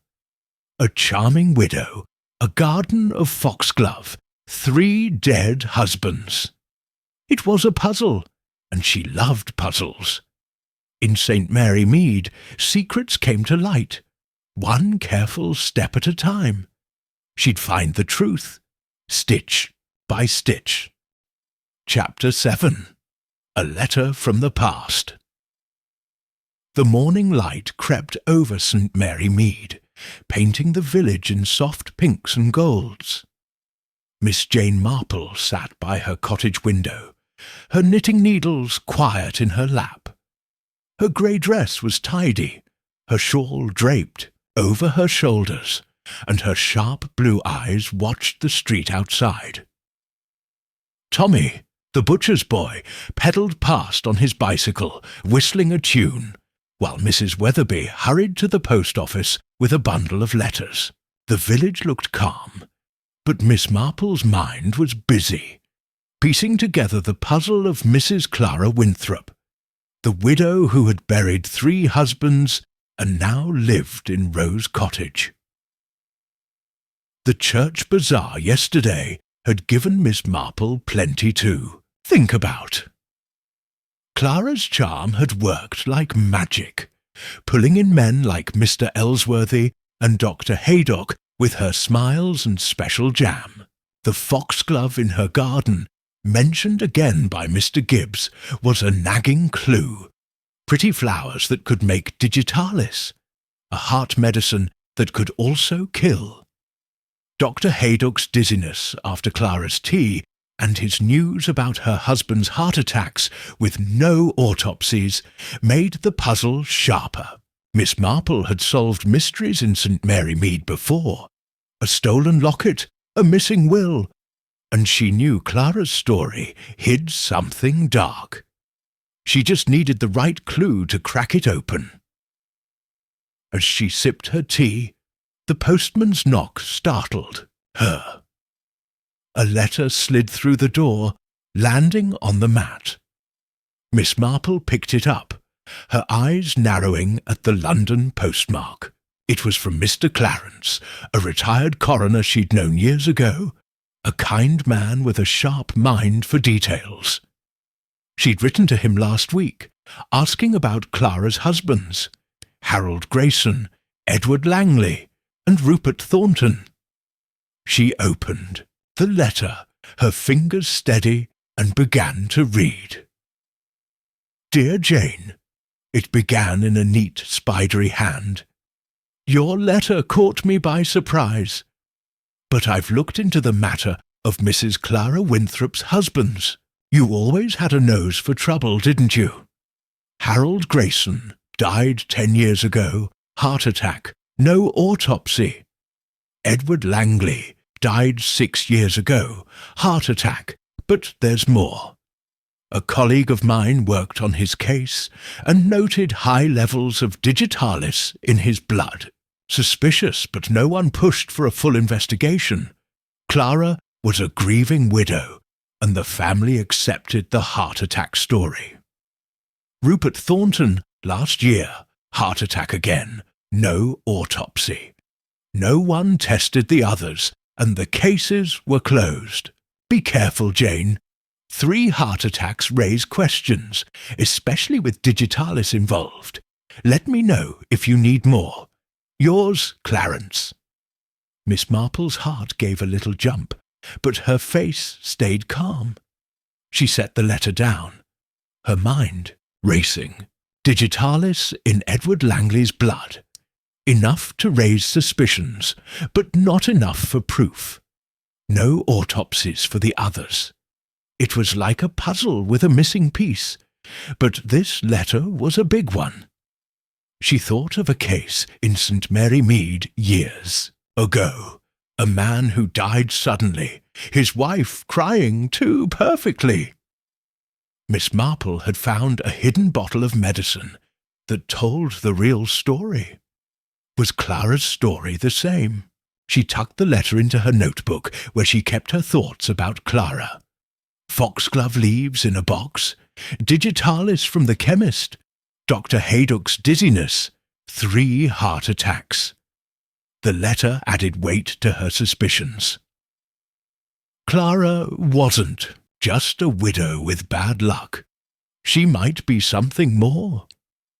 Miss Marple needed to act, but carefully. She'd learned long ago that rushing a mystery was like pulling a loose thread. It could unravel everything. She decided to visit the village hall where the library held old newspapers. Maybe she could find more about Clara's husbands. She put on her straw hat, picked up her basket, and stepped into the morning air. The village was alive with chatter. Children played near the church, and Mrs. Price carried a tray of buns into her bakery. Miss Marple walked slowly, nodding to neighbours, her face kind but her eyes sharp. She passed Rose Cottage, its roses bright and its foxglove standing tall in the herb patch. No sign of Clara, but Mr. Gibbs was digging, his face grumpy as ever. "Good morning, Mr. Gibbs," Miss Marple called, pausing at the gate. "Your garden's looking fine. Any more foxglove for Mrs. Winthrop?" Mr. Gibbs looked up, wiping his brow. "Morning, Miss Marple. Aye, she's got me planting more of those blasted things. Says they're for beauty, but I don't buy it. She's still picking leaves, putting 'em in that box. Makes my skin crawl." He shook his head, stabbing his spade into the dirt. Mrs. Marple's lips twitched. "Still that box? Does she take it inside often?" Her voice was light, like she was just curious about flowers. Mr. Gibbs nodded. "Every day. Carries it like it's gold. I told her foxglove's no good for tea, but she just smiles and says it's her special recipe." He glanced at the cottage, his voice low. "She's too sweet, Miss Marple, like a cake with too much sugar." Miss Marple smiled, but her mind was racing. Foxglove leaves, digitalis, a box. Clara was careful, but not careful enough. "Thank you, Mr. Gibbs," she said. "Keep up the good work." She moved on, her basket swinging, her thoughts on that box. It reminded her of a woman in the village years ago who hid stolen money in a tin. Clara's box might hold something just as dangerous. At the village hall, the library was quiet, with only Miss Hartnell dusting shelves. "Jane, always poking about," Miss Hartnell said, her voice sharp, but her eyes amused. "Looking for something special?" "Just a bit of reading," Miss Marple said, her smile soft. She moved to the newspaper shelves, where old editions from London were kept. She scanned the dates, looking for anything from 6 years ago, when Edward Langley died. After an hour, she found a small article. "Banker, Edward Langley, 48. Dish. Suddenly, it mentioned a heart attack, a grieving widow, Clara, and no further investigation. No mention of digitalis, but Mr. Clarence's letter filled in that gap. Miss Marple tucked the article's details into her mind, like a stitch in her knitting. She left the hall, her basket heavier with thoughts. The letter and the article were clues, but not proof. She needed something solid, like the time she found a hidden letter in a book that solved a theft. As she walked home, she passed the chemist's shop, where Mr. Pym was sweeping the doorstep. "Morning, Miss Marple," he called. "Need anything?" "Just passing by," she said, pausing. "Though I hear Mrs. Winthrop's been buying a lot of heart medicine. Must be hard with her weak heart." Her voice was gentle, but her eyes watched his face. Mr. Pym nodded, his face serious. "Aye, digitalis for years now. Says it's for her heart, but she's strong as an ox. Carries heavy baskets, never out of breath. Makes you wonder." He lowered his voice.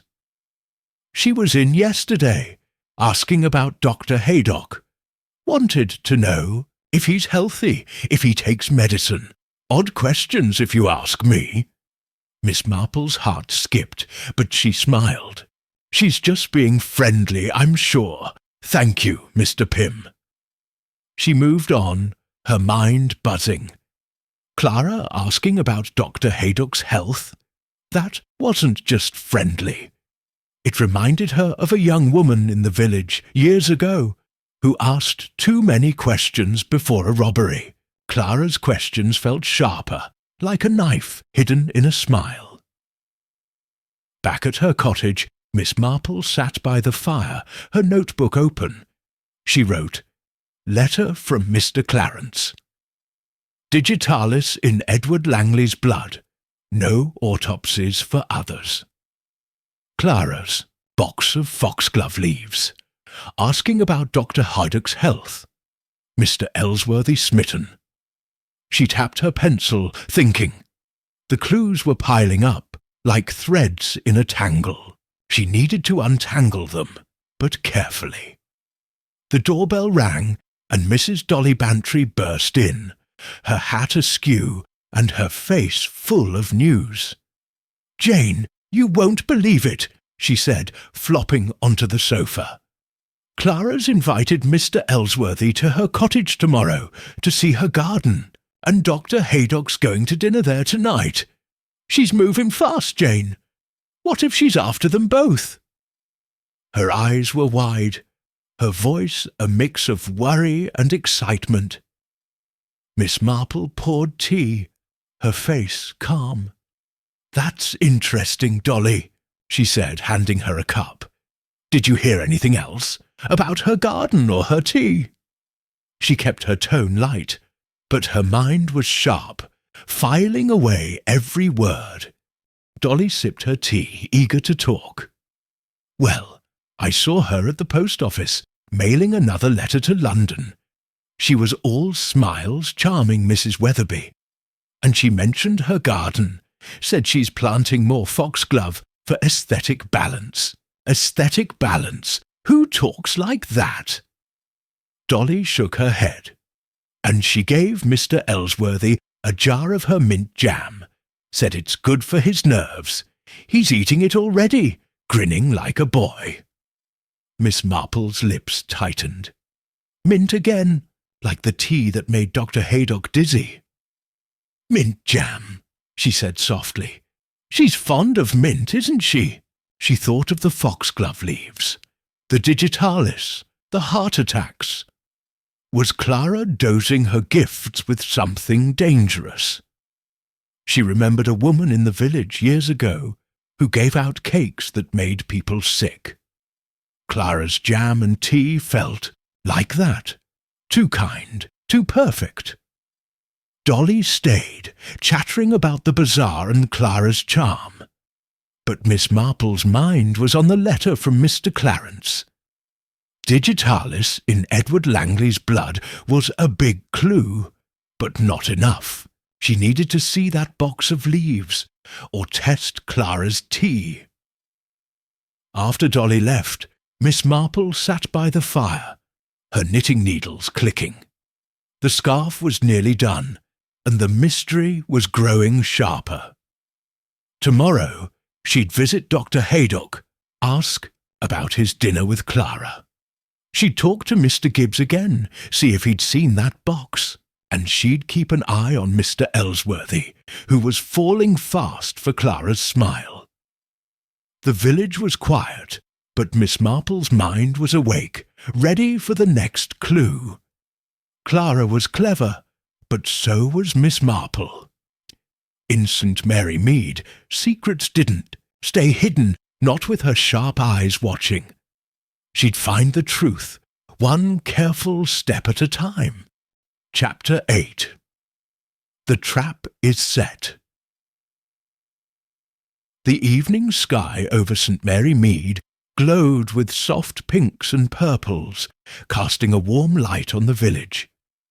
Miss Jane Marple sat by her cottage window, her knitting needles quiet in her lap. Her grey dress was neat, her shawl draped over her shoulders, and her sharp blue eyes watched the street outside. Tommy, the butcher's boy, hurried past with a parcel, and Mrs. Weatherby locked the post office door for the night. The village seemed peaceful, but Miss Marple's mind was buzzing, piecing together the puzzle of Mrs. Clara Winthrop, the widow who had buried 3 husbands and now lived in Rose Cottage. The past few days had brought Miss Marple closer to the truth. The letter from Mr. Clarence, the retired coroner, had been a big clue. Digitalis in Edward Langley's blood, and no autopsies for Clara's other husbands, Harold Grayson and Rupert Thornton, all dead of heart attacks. The foxglove in Clara's garden, its leaves picked for a mysterious box, pointed to digitalis too, a heart medicine that could kill. Dr. Haydock's dizziness after Clara's special tea, and her charm aimed at him and Mr. Ellsworthy, made the puzzle sharper. Miss Marple had solved mysteries in St. Mary Mead before, a stolen brooch, a hidden will, and she knew Clara's story hid something dark. Tonight, at the village dance, she would set a trap to shake Clara's perfect mask. Miss Marple had a plan. She'd learned long ago that gossip could stir things up, like a stone dropped in a pond. If Clara was hiding something, a little ripple might make her slip. Miss Marple had shared her suspicions with Mrs. Dolly Bantry, her friend who loved to talk. Over tea yesterday, she'd said, "Dolly, what if the police looked into Mr. Thornton's death again? 3 heart attacks seem so strange." Dolly's eyes had lit up, and Miss Marple knew the rumour would spread fast. By now, half the village was whispering about Clara, and Miss Marple hoped it would rattle her. She put on her best hat, a simple straw one with a ribbon, and picked up her basket. The village dance was held in the church hall, a yearly event with music, food, and chatter. It was the perfect place to watch Clara, to see if the rumour had hit its mark. Miss Marple walked down the lane, passing cottages with glowing windows, and roses climbing the walls. The air smelled of grass and baking bread from the Bluebell tea shop. As she neared the hall, she heard laughter and the hum of a fiddle. The village was alive, and Miss Marple was ready to watch. The church hall was bright with lanterns, tables piled with cakes and punch. Villagers danced to a lively tune, their shoes tapping on the wooden floor. Mrs. Clement, the vicar's wife, waved from a table, her face pink with excitement. "Jane, you made it," she called. "Have some punch. It's Mrs. Price's recipe." Miss Marple smiled, setting her basket down. She scanned the room, her eyes sharp. There was Clara Winthrop, in a black silk dress that shimmered, her dark hair pinned up under a small hat. She was dancing with Mr. Ellsworthy, the antique dealer, who looked nervous but happy, his thin face red as he twirled her. Miss Marple moved to a chair near the punch table, pretending to rest. She watched Clara, whose smile was bright but tight, like a string pulled too hard. The rumour had reached her. Miss Marple could tell. Clara's eyes darted around the room, lingering on Dr. Haydock, who stood by the food table talking to the vicar. She wasn't her usual smooth self, and Miss Marple's trap was working. She thought of a girl in the village years ago who got flustered when caught stealing apples. Clara's fluster was subtler, but it was there. Mrs. Bantry hurried over, her hat crooked and her eyes wide. "Jane, it's working," she whispered, sitting next to Miss Marple. "I told Mrs. Weatherby about the police, maybe looking into Mr. Thornton's death, and she told everyone. Clara heard it at the post office. She went pale, Jane, pale. Now look at her, all jumpy." Dolly's voice was a mix of thrill and worry, her hands waving. Miss Marple nodded, her face calm. "Good work, Dolly," she said softly. "Let's see what she does next." She watched Clara spin with Mr. Ellsworthy, her laugh a little too loud. When the dance ended, Clara moved to the food table, picking up a teapot. She poured a cup and handed it to Mr. Ellsworthy, saying, "This is my special blend, Mr. Ellsworthy, just for you."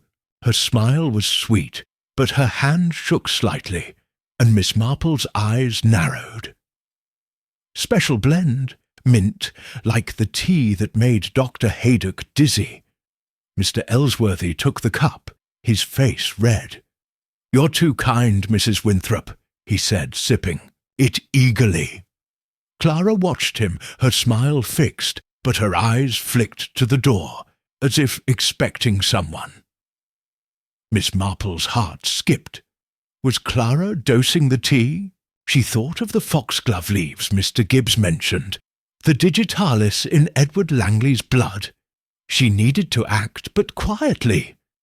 She stood, moving toward the food table, her basket light, but her mind heavy.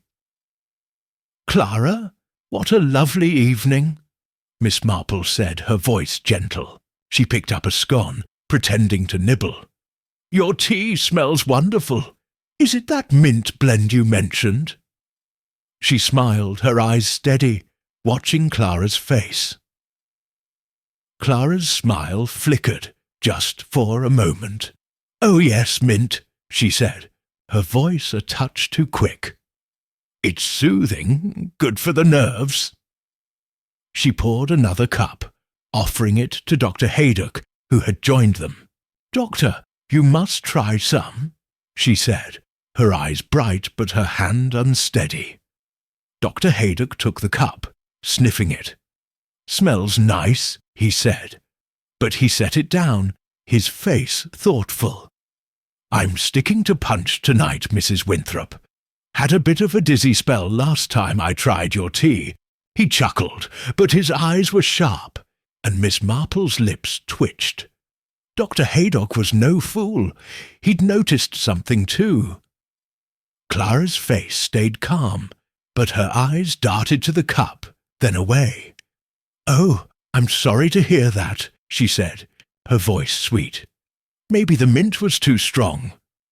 She turned to Mr. Ellsworthy, who was sipping his tea, his face still red. Miss Marple watched closely, her mind racing. She needed that tea, maybe just a few drops, to test.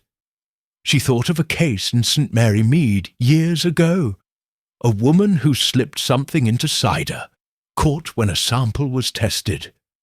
Clara's tea might be the key. Miss Marple moved closer to the table, her hand brushing Mr. Ellsworthy's cup as she reached for a napkin. With a quick practiced move, she slipped a small vial from her basket and tipped a bit of the tea into it, her fingers hidden by her shawl. No one noticed. Miss Marple was good at being invisible.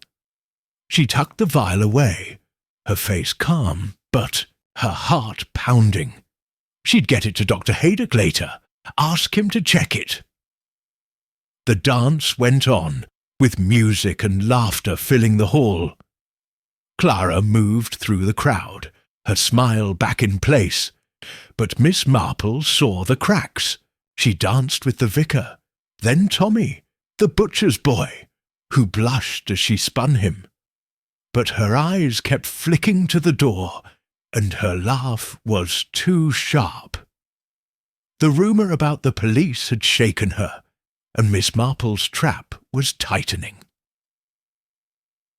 Mrs. Bantry leaned close, whispering, "Jane, did you see her face when Dr. Haydock didn't drink the tea?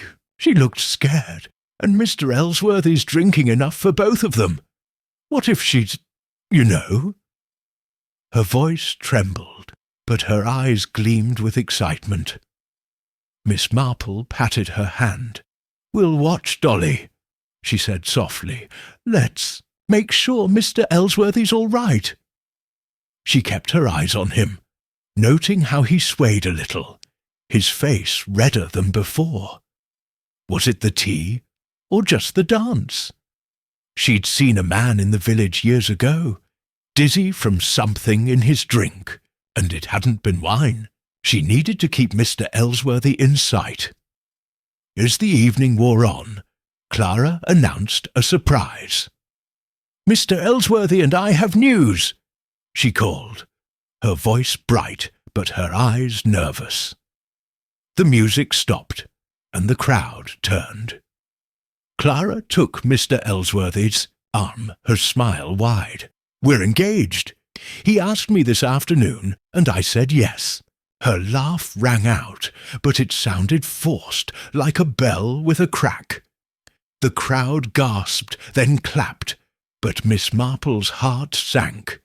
Engaged? So soon? Mr. Ellsworthy beamed, his face flushed, but he wobbled, leaning on Clara. "I'm the luckiest man," he said, his voice slurring slightly. Miss Marple's eyes narrowed. Was it the tea, or just nerves? She thought of Clara's husbands, all dead after marriage. Mr. Ellsworthy was rich, single, and now in Clara's web. Dr. Haydock joined Miss Marple, his face serious. "That was quick," he muttered. "She's charming, but 3 husbands and now this. I'm worried, Miss Marple." He glanced at the vial in her basket, which she'd shown him quietly. "I'll test that tea tomorrow. If there's anything in it, we'll know." Miss Marple nodded, her face calm, but her mind racing. "Thank you, Doctor," she said, "and keep an eye on Mr. Ellsworthy tonight. He's not looking well." She thought of the digitalis in Edward Langley's blood, the foxglove leaves in Clara's box. The trap was working, but Clara was moving fast too. The dance ended late, with villagers heading home under the stars. Miss Marple walked slowly, her basket heavy with the vial of tea. She passed Rose Cottage, its windows dark, but she imagined Clara inside, planning her next move. The rumour had shaken her, and the engagement was a bold step. Miss Marple thought of a woman in the village, years ago, who rushed into a marriage to hide a secret. Clara's rush felt the same. Back at her cottage, Miss Marple lit the fire and opened her notebook. She wrote, "Rumour about police shook Clara.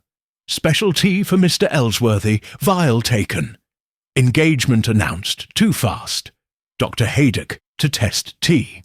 Mr. Ellsworthy dizzy." She tapped her pencil, thinking. The clues were piling up, and the trap was tightening. But Clara was clever, and Miss Marple needed to be cleverer. The fire crackled, and she picked up her knitting, the needles clicking softly. The scarf was nearly done, and the mystery was close to breaking open. Tomorrow she'd wait for Dr. Haydock's test results. She'd talk to Mr. Gibbs again, ask about that box, and she'd watch Mr. Ellsworthy, make sure he stayed safe. Clara's web was tight, but Miss Marple's trap was tighter. In St. Mary Mead, secrets didn't stay hidden, not with her sharp eyes watching. She'd find the truth, one careful step at a time. Chapter 9. The Truth Unravels. The morning sun hung low over St. Mary Mead, casting a soft glow on the village's cobblestone streets. Miss Jane Marple sat in her cosy cottage, her knitting needles quiet on the table beside a cooling cup of tea. Her grey dress was neat, her shawl draped over her shoulders, and her sharp blue eyes stared out the window. The village was waking.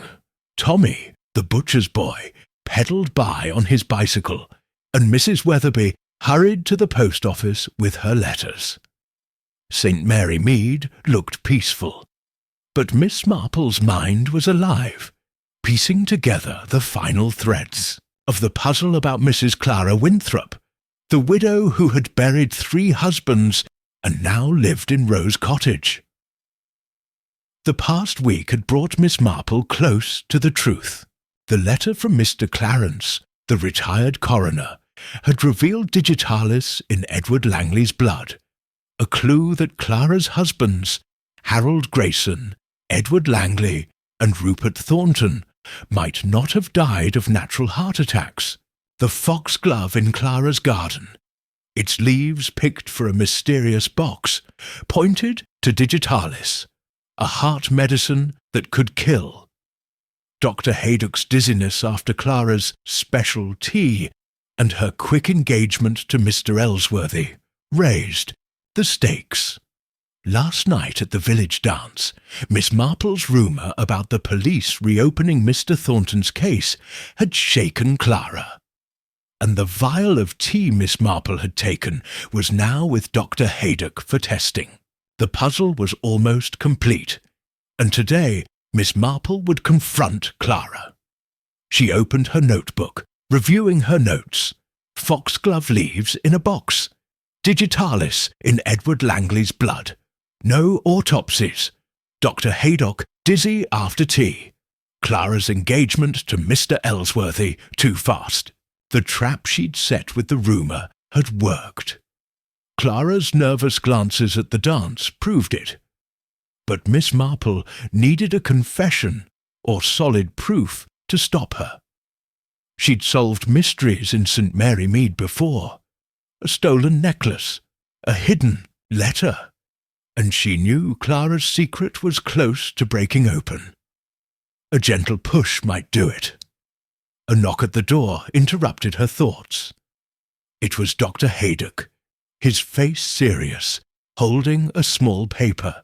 "Miss Marple, I tested that tea from the dance," he said, stepping inside. "You were right to suspect.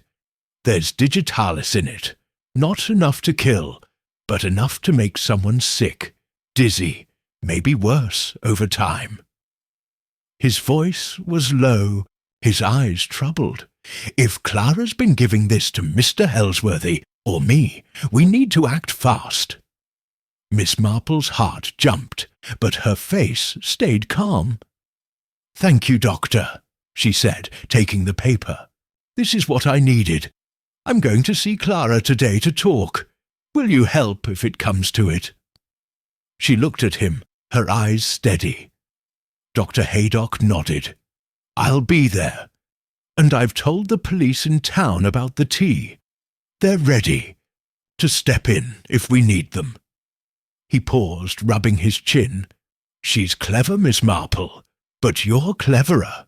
Be careful." Miss Marple smiled, her face kind but her mind sharp. "I will, Doctor. I've dealt with clever people before." She thought of a woman in the village years ago who poisoned her husband's soup, caught when Miss Marple noticed a strange smell. Clara was smoother, but the pattern was the same. Miss Marple would use the tea, the letter, and the rumour to push her into the open. She put on her straw hat, picked up her basket, and walked to Rose Cottage. The village was quiet, with children playing near the church, and Mrs. Price sweeping her bakery doorstep. Rose Cottage looked pretty, its roses climbing the walls, the foxglove tall in the herb patch. Miss Marple knocked, her heart steady but her senses alert. Clara opened the door, her black silk dress gleaming, her dark hair pinned up. Her smile was warm, but her eyes were wary, like a cat sensing danger. "Miss Marple, what a nice surprise," Clara said, her voice sweet but tight. "Come in, please, I was just making tea." She stepped aside, gesturing to the sitting room, where the photographs of her 3 husbands stood on the mantel. Miss Marple smiled, stepping inside. "Thank you, Clara. No tea for me, though. I've had my fill today." She sat in a flowery chair, her basket at her feet, her eyes on Clara. The room was tidy, with a silver teapot on the table and a small box, wooden with a carved lid near the hearth. Was that the box Mr. Gibbs mentioned, for foxglove leaves? Miss Marple's mind filed it away. Clara sat across from her, smoothing her dress. "To what do I owe the visit?" she asked, her smile still in place, but her fingers twisting her locket. Miss Marple saw the nervous tick, like a crack in a perfect verse. The rumour had done its work. "I wanted to talk about the village," Miss Marple said, her voice gentle. "You've settled in so well, Clara, but there's been some talk about your husbands and their heart attacks. People are curious, especially with the police thinking of looking into Mr. Thornton's death again." She paused, watching Clara's face. Clara's smile froze, her eyes flickering to the photographs, then back. "Police?" she said, her voice a touch too high. "Why would they? It was a heart attack, just like the others. Sad but natural." Her hands tightened on the locket, and Miss Marple saw fear in her eyes. "Oh, you know villages," Miss Marple said, her tone light. "Gossip spreads like wildfire. And then there's your garden, those foxglove plants. Mr. Gibbs says you pick the leaves, keep them in a box." She nodded toward the wooden box by the hearth. "Foxglove makes digitalis, doesn't it? A heart? Medicine, but dangerous in the wrong hands." Her voice stayed soft, but her eyes were steady, pinning Clara like a butterfly. Clara's face paled, her smile gone. "Foxglove? It's just a flower, Miss Marple. I like it for the garden, that's all." Her voice was sharp now, her hands trembling. She stood, moving to the teapot as if to pour, but her fingers fumbled. Miss Marple pressed on, her voice calm but firm. "And the tea you served at the dance, Clara? Dr. Haydock tested it. There was digitalis in it, enough to make someone dizzy or worse, like Mr. Ellsworthy, who's not been well since." She paused, letting the words sink in. "And the letter I got from a coroner friend. He said Edward Langley had digitalis in his blood when he died. No autopsies for the others, but 3 heart attacks. That's a lot of bad luck." Clara's hands froze on the teapot, her eyes wide. "You can't prove anything," she snapped, her voice shaking. "I'm a widow. I've suffered, and now you're accusing me. It's cruel." She turned away, but Miss Marple saw her shoulders tremble, her perfect mask cracking. Miss Marple stood, her voice gentle but unyielding. "I'm not accusing, Clara. I'm asking. 3 husbands, all dead after marriage. Digitalis in your tea, in your garden. You're engaged to Mr. Ellsworthy now, and he's drinking your tea. The police are waiting outside, ready to test more if they need to." She stepped closer, her eyes kind but sharp. "Tell me the truth, dear. It's easier that way." Clara spun around, her face white, her eyes blazing. You think you're so clever, don't you?" she hissed. "An old lady with nothing better to do than poke her nose in my life." She clutched the locket, her voice breaking. "Fine. You want the truth? They were cruel men, all of them. Harold beat me, Edward locked me in the house, Rupert mocked me every day. I gave them digitalis, a little at first, to make them weak, then more. They deserved it." Her voice rose, tears in her eyes. "I didn't mean to kill them at first, but it was so easy. A few leaves in their tea, their coffee, their jam. No one suspected. I was free, and I got their money." Miss Marple's heart sank, but her face stayed calm. She'd heard confessions before. A thief who cried when caught. A liar who broke under questions. Clara's words were raw. Her charm gone. "And Mr. Ellsworthy?" Miss Marple asked softly. "Was he next?" Clara laughed, a bitter sound. "He's rich, isn't he? And so easy to charm. I wasn't going to kill him, not yet. Just keep him weak like the others." She sank into a chair, her hands covering her face. "You've ruined everything." Miss Marple stepped to the door, signalling Dr. Haydock, who waited outside with 2 policemen. They entered, their faces serious.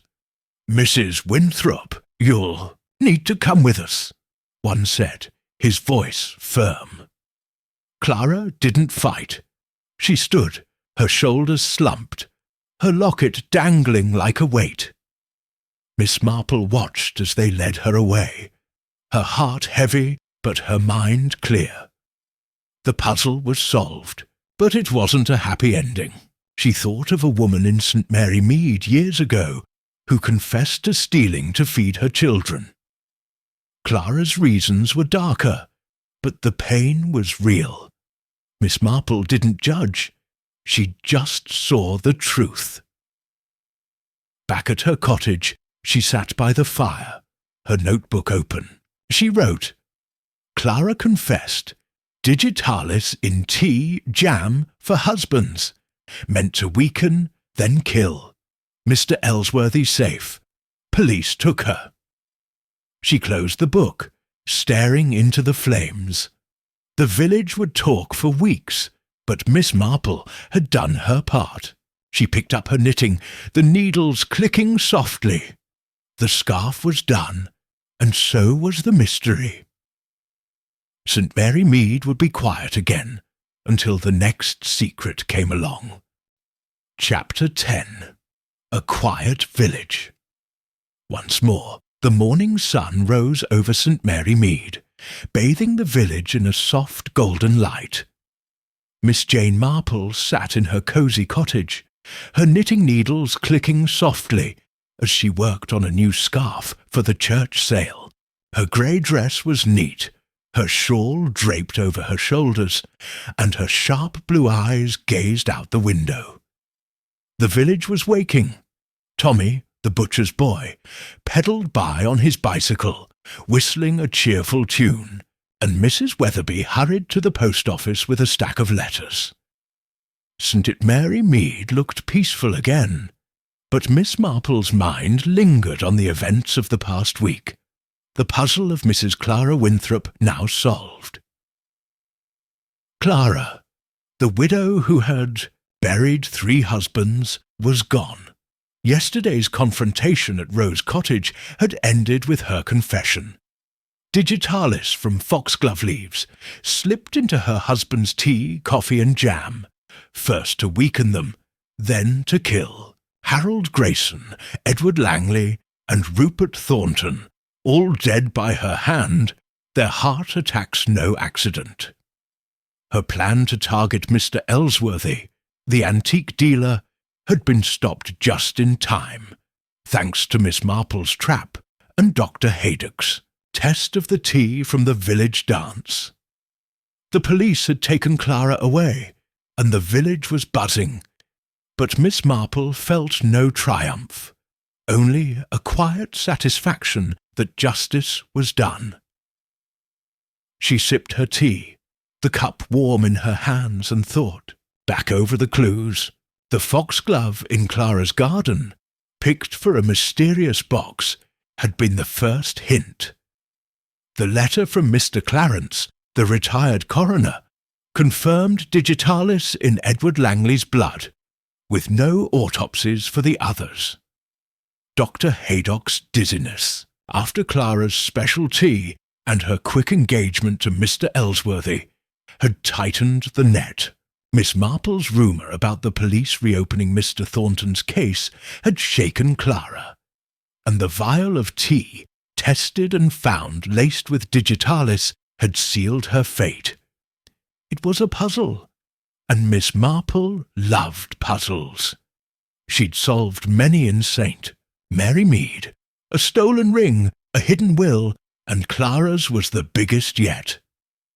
The village was settling back into its quiet rhythm, but the gossip lingered like morning mist. Miss Marple knew it would fade, as it always did. She'd seen it before, after a scandal about a shopkeeper's wife or a missing church fund. People talked, then moved on.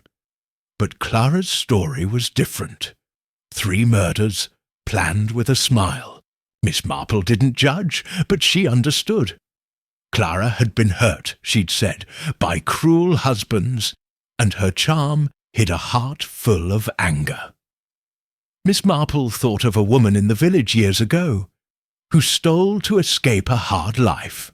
Clara's crimes were darker, but the pain was real. A knock at the door pulled her from her thoughts. It was Mrs. Dolly Bantry, her hat crooked and her face full of excitement. "Jane, you did it," she said, bursting into the sitting room and flopping onto the sofa. "Clara's gone, arrested. The whole village is talking. Mrs. Weatherby says she knew Clara was trouble, and Mr. Pym at the chemist's is shocked about the digitalis. You're a hero, Jane." Her eyes sparkled, her voice loud with delight. Miss Marple smiled, pouring tea. "Oh, Dolly, I'm no hero," she said, her voice gentle. "I just noticed a few things, that's all." She handed Dolly a cup, her mind replaying the confrontation. Clara's pale face, her trembling hands, her bitter confession. It had been a sad moment, but necessary. Miss Marple had learned long ago that truth, even ugly truth, brought peace to a village. Dolly sipped her tea, leaning forward. "But how? Did you know, Jane? The foxglove, the tea, the digitalis. It's like something from one of your nephew's detective stories. And Mr. Ellsworthy, poor man, he's safe now, but he's heartbroken. Says he can't believe Clara was so wicked." She shook her head, her hat wobbling. "And Dr. Haydock, he's telling everyone you saved his life, refusing that tea at the dance." Miss Marple's lips twitched. "Dr. Haydock's too kind," she said. "He's the one who tested the tea, and Mr. Ellsworthy will recover. He's young enough to find love again." She thought of Mr. Ellsworthy at the dance, dizzy from Clara's tea, his face red with adoration. He'd been lucky, spared by Miss Marple's quick thinking. She remembered a young man in St. Mary Mead, years ago, charmed by a woman who took his money and ran. Mr. Ellsworthy's heart was bruised, but he was safe. Dolly wasn't done. "The vicar's in a tizzy, says we should pray for Clara. Mrs. Clement's planning a sermon about forgiveness, but Mrs. Weatherby says Clara doesn't deserve it. 3 husbands, Jane, and she almost got a 4th. She took a big gulp of tea, her eyes wide. What made her do it? Was it just the money? Miss Marple's eyes softened. "Money, yes, but more than that," she said. "Clara said her husbands were cruel, beat her, locked her up, mocked her. True or not, she believed it. She used her charm to hide her hurt and the foxglove to end it. But hurt doesn't excuse murder. She thought of Clara's confession, her voice breaking as she spoke of her pain. Miss Marple had seen pain before, in a woman who lied to protect her children, but Clara's choice was colder, sharper. Dolly nodded, her face serious for once. Well, the village is safe now, thanks to you. But Jane, how do you do it? You sit there knitting, looking sweet as pie, and you see everything. It's like magic. She laughed, her hat slipping further. Miss Marple chuckled, her needles clicking. Again, no magic, Dolly, just watching people. They're the same everywhere, village or city. They want love, money, safety, and sometimes they do wrong to get it. She thought of her nephew Raymond, whose detective stories were full of such people. Life was messier, but the patterns were clear. Clara's pattern, charm, poison, profit, was one Miss Marple had seen before, in smaller ways. Dolly stayed, chattering about the bazaar and the new curtains at the vicarage. But Miss Marple's mind wandered to Rose Cottage, now empty. The foxglove would be dug up, the photographs packed away, the teapot sold. Clara's web was gone, and the village could breathe again. After Dolly left, Miss Marple walked to her garden, clipping a few roses. The air was cool, the village quiet, except for the hum of voices from the Bluebell tea shop. She passed Rose Cottage, its windows dark, and felt a pang. Clara had been clever, but not clever enough. Back inside, Miss Marple sat by the fire, her notebook open. She wrote, "Clara arrested. Confessed to digitalis in tea jam for husbands. Mr. Ellsworthy safe. Engagement broken. Village calm again." She closed the book, staring into the flames. The puzzle was solved, the truth out. She thought of a case years ago, a man who died from bad medicine. His wife caught when Miss Marple noticed a strange taste in his coffee. Clara's story was bigger, but the truth was the same. Secrets didn't stay hidden in St. Mary Mead. Chit-in. Doorbell rang again, and Dr. Haydock stepped in, his face tired but relieved. "Miss Marple, I wanted to thank you," he said, sitting across from her. "The police have Clara's box of foxglove leaves, and they're testing her jam. You saved Mr. Ellsworthy, and maybe me." He smiled, but his eyes were serious. "You've got a gift, you know." Miss Marple waved a hand, her face kind. "Just an old lady's curiosity, Doctor," she said. "I'm glad you're safe, and Mr. Ellsworthy too." She offered him tea, but he laughed, shaking his head. "No tea for me, not for a while," he said. "Clara's put me off it." He stood, tipping his hat. "You're a wonder, Miss Marple. St. Mary Mead's lucky to have you." She smiled, watching him go. The village was settling down, the gossip fading. Mr. Ellsworthy was back at his shop, selling clocks, his heart mending. The vicar was planning his sermon, and Mrs. Weatherby was already talking about a new family moving into Rose Cottage. Miss Marple picked up her knitting, the needles clicking softly. The scarf was done, a soft blue thing for the church sale. She'd start another tomorrow, and maybe another mystery would come with it. As the fire crackled, Miss Marple thought about Clara. A woman hurt by life turned to poison by anger. It was sad, but justice was done. She remembered a girl in the village years ago who lied to hide her shame, caught when Miss Marple saw through her tears. People were predictable, but always surprising in their choices. Clara had chosen wrong, and now she'd face the law. The village slept under a starry sky, its cottages dark and quiet. Miss Marple sat by the fire, her scarf finished, her mind calm. St. Mary Mead was peaceful again, but she knew it wouldn't last. Another secret would come, another puzzle to solve. She smiled, her needles ready for the next thread, her eyes sharp for the next clue. In St. Mary Mead, mysteries never stayed away for long, and Miss Marple would be waiting.